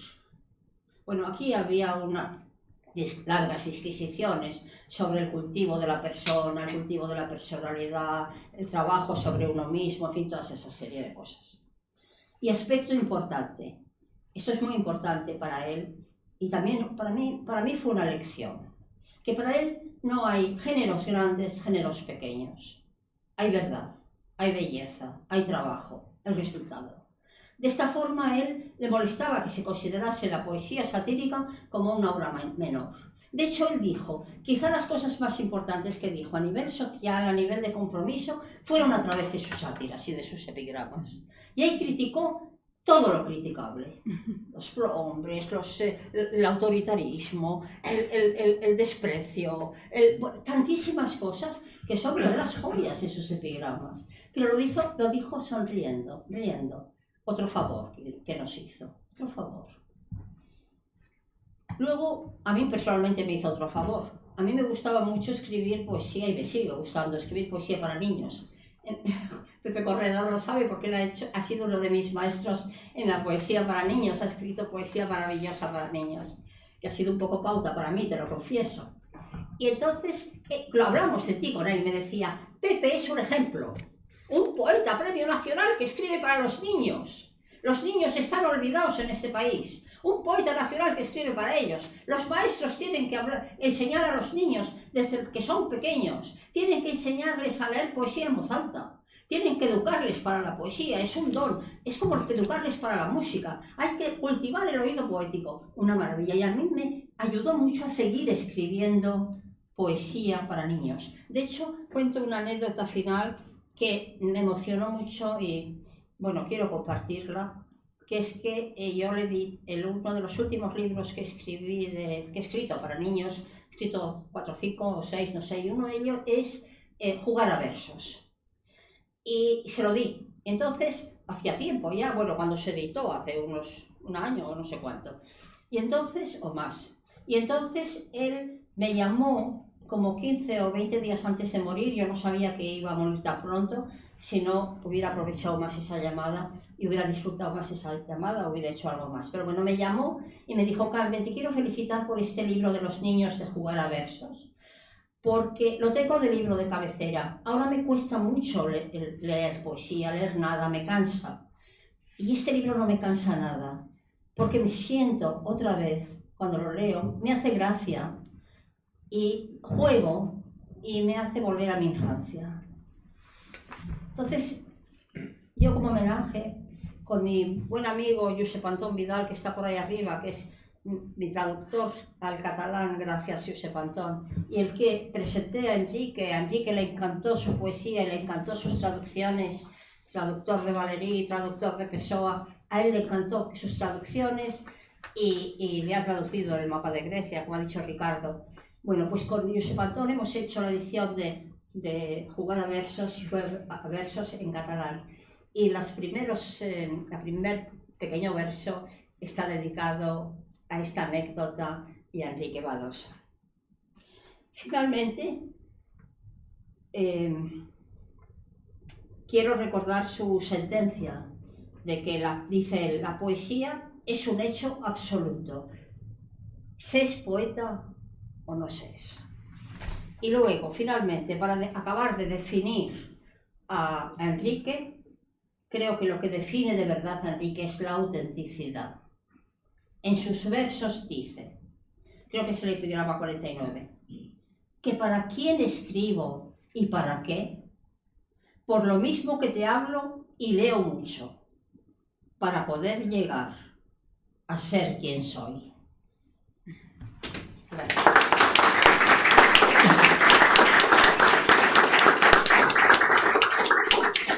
Tiempo de ver el poemario de hoy, para otro día.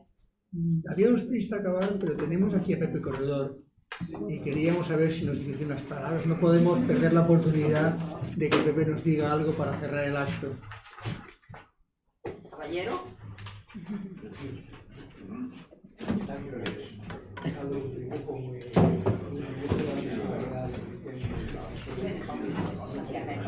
Es tarde. Yo estoy fuera del programa.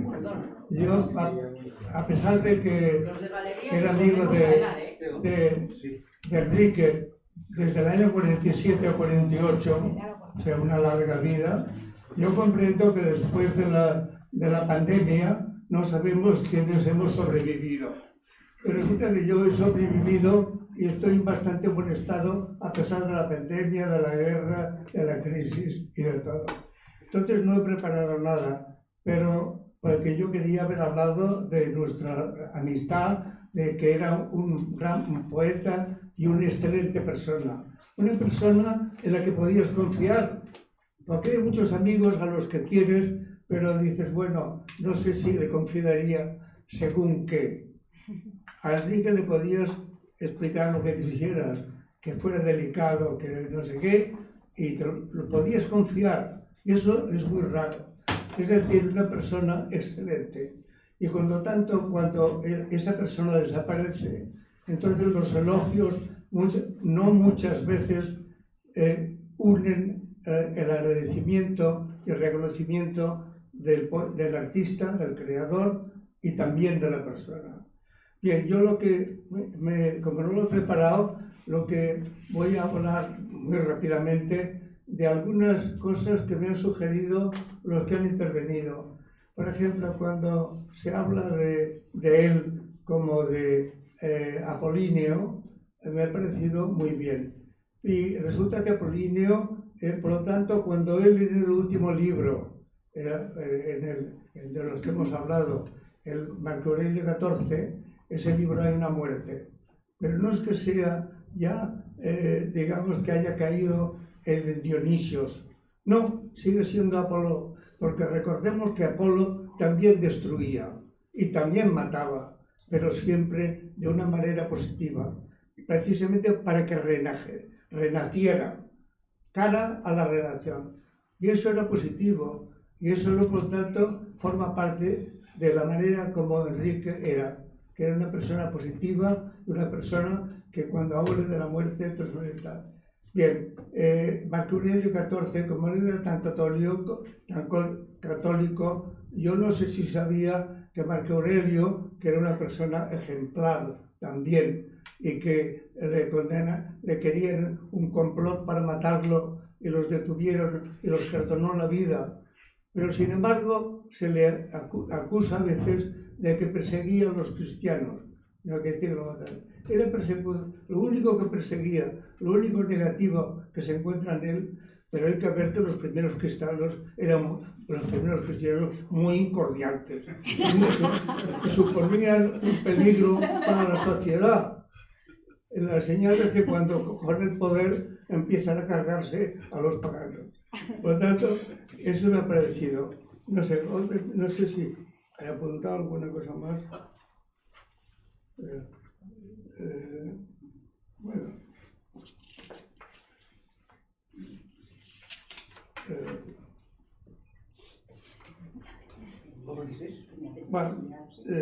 Yo creo que ya en realidad ya lo he dicho. Yo podía haber preparado una cosa sobre él como su vida, porque como he dicho, yo lo conocí hacia el año 47 48 en la universidad. Y ha sido un largo recorrido el que hemos seguido. Y por lo tanto, hemos compartido muchas cosas. Y yo podría decir mucho de cómo era como persona. Una persona que ya he dicho, excelente. Muchas gracias a todos.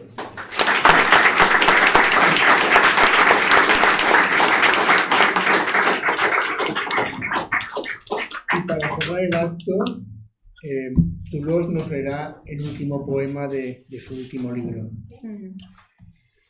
Muy pertinente, por cierto. Se titula Próximo ya, el silencio inevitable. Próximo ya, el silencio inevitable. Acaricio los libros cotidianos del deber de vivir. Dejaré abierto tan solo el de las páginas solemnes, con el cual, otra vez, vengo a pedirte que mi última palabra seas tú.